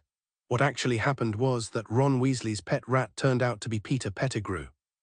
She heard this from Harry first, then from the official Hogwarts incident report, which was 27 pages long and which she read with the focused, occasionally astonished expression of someone who had planned for many contingencies and not quite this one. The short version was, Sirius Black had come to Hogwarts, Remus had helped him, Peter had been exposed, there had been a werewolf transformation that had complicated the end of the evening considerably, and Peter had escaped in the chaos. She had 3 separate feelings about this in rapid succession. The first was relief that Harry and Hermione were physically unharmed. The second was controlled fury about Peter's escape. The third was a very specific professional satisfaction about the conversation she was going to get to have about Sirius, and the fact that this had now become impossible to suppress. She went to Hogwarts that night. She found Harry and Hermione in the hospital wing, both technically under Madame Pomfrey's observation but both very much awake and clearly in the middle of a conversation. They paused when she came in. She sat down, checked them over herself because that was what she did, and said, "Tell me everything." They told her everything. When they finished, she was quiet for a moment. "Peter got away," Harry said. "Yes, Sirius is in a tower," Hermione said. "Under guard, they're talking about the Dementor's kiss." "No," Amelia said. "They're talking." "No," she said again and stood up. "Stay here." She went and had the conversation with Dumbledore and the conversation with Fudge, who had arrived with remarkable speed for someone who generally moved at the pace of glacial bureaucracy, and these conversations were not easy and were not short and required her to deploy several years' worth of accumulated leverage and professional authority. Fudge wanted it clean. He wanted Sirius Black to be the story the escaped prisoner caught dealt with, because that was the story that didn't require him to explain why an innocent man had spent 12 years without a trial. "There was no trial," Amelia said. "There was an administrative processing, not a trial. I was there, Cornelius. I was the one who noticed there'd been no Veritasrum administered and no wand examination." She held his gaze. "We have been over this before. The difference is that last time the evidence was circumstantial, and this time a full exposure of Pettigrew happened in front of 2 credible student witnesses, a Hogwarts professor and the prisoner himself. I have their accounts. I have Sirius's account. I have 12 years of documented injustice." She paused. "I also have 3 journalists I can contact tonight. Your choice, Cornelius." Fudge looked at her with the specific expression he wore when he was calculating how expensive something was going to be versus how expensive the alternative was. "Tomorrow morning," he said. "Tonight," she said. Sirius walked out of the North Tower at 2 in the morning with Amelia beside him, which was, she reflected, not entirely different from how this had started. Ministry stairs, grey morning, him beside her, the specific weight of something being corrected. He looked at her sideways in the torchlit corridor. "Again," he said. "It's a habit of mine," she said. "Fixing things. You could have let the children do it. They were in the hospital wing. They were awake and plotting. They are always awake and plotting," she said. "That doesn't mean they should have to." He was quiet. "They walked. Peter got away," he said. "I know. It's not over," she said. "It was never going to be over in one night. Peter is running, which means he's running toward something, and what he's running toward is coming whether we catch him first or not." She thought about the Albanian files. She thought about the Horcruxes. This was one piece of it. "I needed him," Sirius said, quiet, difficult. "I needed it to be finished, the formal thing. I needed to look at him and say what he did and have someone with authority write it down. It will be written down," she said, "properly. What happened here tonight will be part of the record, and the record will matter." She looked ahead. "It will not be the ending, but it will be documented truth, and documented truth accumulates." They came around a corner and there was Harry sitting on the stairs with his knees up and his arms around them, waiting. He looked up at Sirius. Sirius looked down at him. There was, as there often was between them, a moment of silent communication, not a father and son exactly, or not only that, but something that had grown into its own shape over 12 years, something that was specifically and entirely them. Sirius sat down on the stairs next to him. Harry leaned against his shoulder. Buckbeak made it, Harry said. Buckbeak made it, Sirius confirmed. Where will you go? Not far, Sirius said. Somewhere with good flying weather. He put his arm around Harry. You're all right. I'm fine. Hermione, also fine. She's asleep. Madame Pomfrey finally got her to stay still long enough. Good, Sirius exhaled. Good. Amelia sat on the stairs on Harry's other side, which was not the most dignified position for the head of the Department of Magical Law Enforcement, but was the correct one, and the three of them sat in the corridor of Hogwarts at 2 in the morning and breathed, and the castle around them was full of sleeping people who didn't know what had shifted tonight, and that was all right. December and the Triwizard Tournament announcement. This was the thing that changed the quality of everything. Harry's letter came on a Friday, short, factual, the style he used when he was thinking faster than he was writing. They're bringing back the Triwizard Tournament. Ministry announcement. Age line at 17. Dumbledore clearly expects something from this. Can't tell what yet. Hermione has 3 hypotheses. She had 3 hypotheses because it was Hermione. Amelia sat with the announcement letter that had circulated through the ministry and thought about it for a long time. The tournament required students from 3 schools. It required judges. It required a goblet of fire for the selection. It was a significant public event with significant international visibility and a historical death toll that had been the reason it was cancelled in the first place. She thought about the Albanian files. She thought about the Horcrux count they'd assembled, 4 confirmed, 2 suspected, none yet destroyed beyond the diary. She thought about Peter Pettigrew running towards something. She thought about Voldemort in a rudimentary body, building towards stability, needing what? What did a disembodied Dark Lord rebuilding himself need that a high-profile international event might provide? Blood, she thought, a specific kind of blood. She wrote Harry a letter that was 8 pages long, the most explicit thing she'd written to him yet. It laid out her current theory fully, Voldemort's trajectory, the Triwizard Tournament as a potential mechanism, the specific risk that the tournament's setup could be used to guarantee a particular student's participation, the particular student most likely to be the target. At the bottom she wrote, I am telling you this so that you are prepared and not afraid. Being afraid and being prepared are not the same thing, you know the difference. His reply came 3 days later, I know. I've been thinking about this since the announcement, so has Hermione. Can we come home for Christmas early? There's something we need to work through together and it goes faster with all 4 of us in the same room. She wrote back, come early, I'll meet the train. They came off the train on the 15th of December and they both looked older, which was not something she could pinpoint to a specific physical change but was entirely visible. They were 13.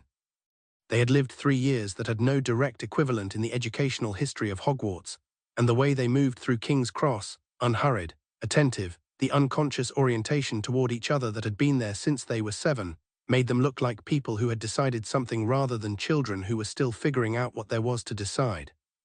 Sirius was there too, and the reunion was warm and comprehensive, and then they were in the car. She drove again because she had learned to find Sirius's passenger seat commentary meditative in the way that very irritating things sometimes became, and before they'd been on the road for 10 minutes Harry said, we think there are 2 more Horcruxes we haven't identified. We agree on that number, Amelia said. We think one of them is Nagini, Hermione said.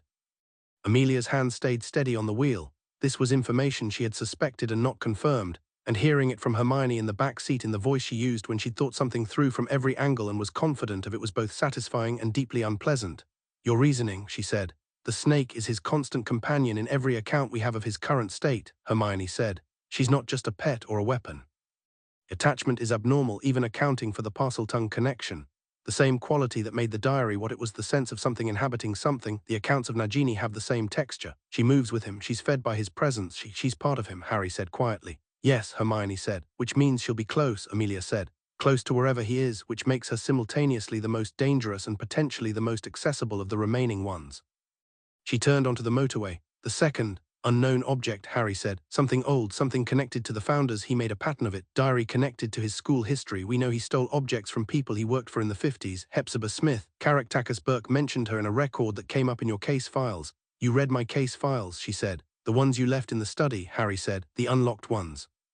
They're unlocked for my convenience, not for... She stopped. What did you find in the Burke record? Mention of 2 objects he claimed Hepzibah Smith had shown him shortly before her death, Hermione said. A locket and a cup. She paused, both with historical founder connections, both subsequently missing from Smith's estate. He took them. A locket and a cup, Amelia said. We think one is already a confirmed Horcrux, Harry said. Possibly both. Which would put the total at 6, which is it's consistent with the magical theory. 6 Horcruxes and the fragment still in him, 7 pieces of soul total. She drove for a while without saying anything. Sirius in the passenger seat, who had been silent since they'd started talking, said quietly, you 2 are 13 years old. We know, Harry said. I'm reminding myself, Sirius said. The motorway lights swept through the car in long orange intervals, And outside England went by in its ordinary way, fields and bridges and the distant lights of towns that had no idea what was being worked out in a grey saloon car on a Friday evening. The Triwizard Tournament, Harry said. Yes, Amelia said. He's going to use it, you're right about that. I think so. He needs my blood, Harry said. It was not a question or a frightened statement, just precise. For the ritual you described, the one that would give him a stable body. Ancient magic, blood of an enemy, bone of a father, flesh of a servant. She had pulled it from restricted records and she did not recite it lightly. You're the most significant enemy he has, your blood specifically, because of the protection your mother's sacrifice created, because of the connection the wands have, because you're the person who has already faced him and walked away twice. He would want you specifically. Then I need to be ready for the tournament to be used that way, Harry said, and I need to make sure that if my name comes out of that goblet it doesn't happen the way he plans it. Your name should not come out of that goblet, she said. You're 13, there's an age line. An age line someone who has access to very powerful magic is going to bypass, Harry said. A silence. Yes, she said, so I need to be ready. She looked in the rearview mirror at both of them, Harry steady, Hermione with her notebook open in the dark car, writing, always writing. She thought about what she'd said to them a year ago about the plan. She thought about the plan as written and the plan as it actually went.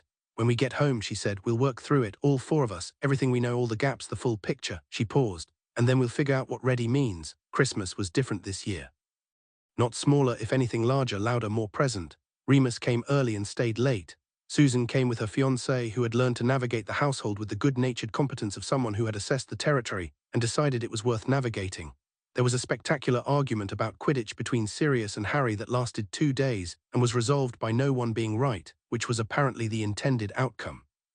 On Christmas Eve, when Sirius and Remus were in the garden doing the thing they did that was probably an argument and definitely a conversation, and Susan and her fiancé were doing the washing up, Amelia sat in the library with Harry and Hermione and they worked. They spread it across the floor, everything, the Horcrux list, the tournament speculation, the Albanian intelligence, the Peter Pettigrew search, the Lucius Malfoy network that was still operating without him. The map of what they knew and what they didn't. It was, Amelia thought, looking at it, it was significant. 2 13-year-olds and a woman who had been doing this for 20 years, and between them they had more of the picture than anything the ministry was officially running. The locket, Hermione said, pointing to the map. If it's at Grimmauld Place, we'll look, Sirius said from the doorway. He and Remus were both there, in from the cold, and she hadn't heard them come in. 12 Grimmauld Place has been locked since my mother died. I haven't been back. If there's something there, we find it. It could be dangerous, Amelia said. Obviously, Sirius said. I'm excellent with dangerous, you've noted this. Remus sat down on the floor next to the map with the ease of someone who had stopped finding floor sitting undignified somewhere around 1978. He looked at the spread of information and said nothing for a moment. Then, you've done remarkable work. We've all done remarkable work, Hermione said. In the distracted way she said things when she was focused on something else, which meant she meant it genuinely. Remus looked at her and the expression on his face was something Amelia watched without drawing attention to, pride and grief, and the particular affection of someone who had watched 2 children become people and was still slightly astonished by who they'd become. Harry was looking at the map. His finger traced the line from Hogwarts to the tournament to the ritual, the thread they'd all identified, and his expression was not afraid, not resigned, not determined in the theatrical way, just present, the way he always was, the way he'd been since he was 5 and had sat at the kitchen table and listened to Amelia explain the Wisengamot and asked very good questions. I want to be clear about something, he said. Everyone looked at him. This is going to happen, he said. Whatever we prepare, whatever we do, the tournament is going to be used. He's going to move, and I'm probably going to end up in a situation where I'm the one who has to do something about it. He looked at Amelia. Not because I'm the only one who can, because I'll be there and I'll be prepared and I'll make the choices I make. He paused. I'm not afraid of it. I want you all to know that, not because I'm brave, because I've been taught well, because I know what it is and I know what I have. He looked around the room. You're what I have. Nobody said anything for a moment. Sirius was the one who moved first, predictably, inevitably Sirius, and he sat down next to Harry on the floor and put his arm around him in the uncomplicated way that was simply who he was with Harry, always had been. Hermione leaned sideways against Harry's shoulder, the way she'd been doing since they were 7 on the shed roof looking at stars. Remus said, right, with the specific Remus quality of saying enormous things briefly. Amelia looked at them. Her family, which was not what she'd planned and was exactly what she'd needed, and was in very real danger of being in the middle of something terrible in approximately 9 months and was, right now, sitting on the floor of her library in the particular warmth of being entirely together. She sat down with them. Right, she said, let's look at the gaps. They went back to school on the 2nd of January. She drove them to the station. Sirius stood beside her on the platform, and the Hogwarts Express built steam in the cold London morning, and Harry and Hermione were already on the train, already at the window. Harry had his hand on the glass, and she put hers on her side of it, and they looked at each other through the smeared cold surface of a train window, and everything that needed to be said between them had been said over 12 years in kitchens and offices and library floors and garden sheds and hospital wing corridors. And this was not a goodbye, this was a see you soon. This was the specific familiarity of people who knew they were coming back to each other. The train moved. She watched it go.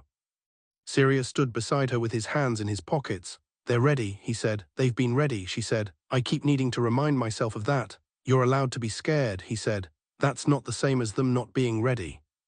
She turned to look at him, which was something she did less often than she probably should, given that he was standing right there, and had been standing right there for 12 years, and had grown, somewhere in those 12 years, from a shattered 21-year-old at the top of a ministry staircase into someone she relied on with a completeness she hadn't intended, and had stopped trying to qualify. "I know," she said. "You don't show it." "No, I deal with it." She looked back at the track where the train was curve and then gone. "That's how I know they can deal with it. I learned the same way they did." He was quiet for a moment. "The war's coming back," he said. "Properly, all of it." "Yes, are we ready?" She picked up her briefcase. She thought about two children on a floor surrounded by maps of what was coming, and a man in a garden who made noise so that rooms could have privacy, and a woman in Edinburgh who had chosen to be present, and a girl who had grown up and was building her own life, and an old stone house that had been arguing with its garden for 70 years and winning neither and losing nothing. She thought about the beginning of it, a November morning, a chamber full of grudges, a 21-year-old in chains, and her own voice saying yes or no, Chief Warlock clear and carrying, refusing to sit down. "We've been ready," she said. They went. Behind them, the platform emptied. The steam from the train settled and dispersed in the January air. London went about its ordinary, enormous business, entirely unaware. And on the Hogwarts Express, heading north through winter fields, Harry Potter sat with Hermione Granger in a compartment with their books open and their feet up on the opposite seat in the comfortable way of people who had been sitting in the same spaces for years. And outside the window England went by and Scotland was coming, and somewhere ahead the year was waiting with what it had in it. "The map," Hermione said, not looking up from her book. "What about it? We missed something." "I keep thinking we missed something." "We didn't miss anything. You never miss anything." "I miss things. I missed the roosters." "Ron had the roosters." "I should have thought of the roosters." She turned a page. "I'm going to think about what we missed." "You're going to do that regardless," Harry said. "Obviously." Outside, the last of London was becoming the first of countryside, and ahead the track curved north into the grey morning, and they were 13 and prepared and thoroughly trained, and heading toward a year that was going to ask everything of them. Harry looked out the window. He thought about Amelia and Sirius at the station. He thought about Remus in Edinburgh and Susan in her own life and the old house with the impossible garden. He thought about his parents, vivid and young in their photograph, caught in their particular loop of laughter, always the same laughter, unchanging. He thought about Tom Riddle, who had been brilliant and afraid and alone, who had made choices that had led him here, to a rudimentary body in Albania, to a servant running through Scotland, to a Horcrux search and attunement manipulation, and all of it running toward a final accounting that Harry did not intend to flinch from. He thought, "I know what's coming." He thought, "I know who I am." He thought, "Good." He opened his book. The train ran north into the morning, and the map of what was coming was already in his head, and the year ahead was real and waiting, and it would be what it would be, and Harry Potter was not afraid of it. He was ready.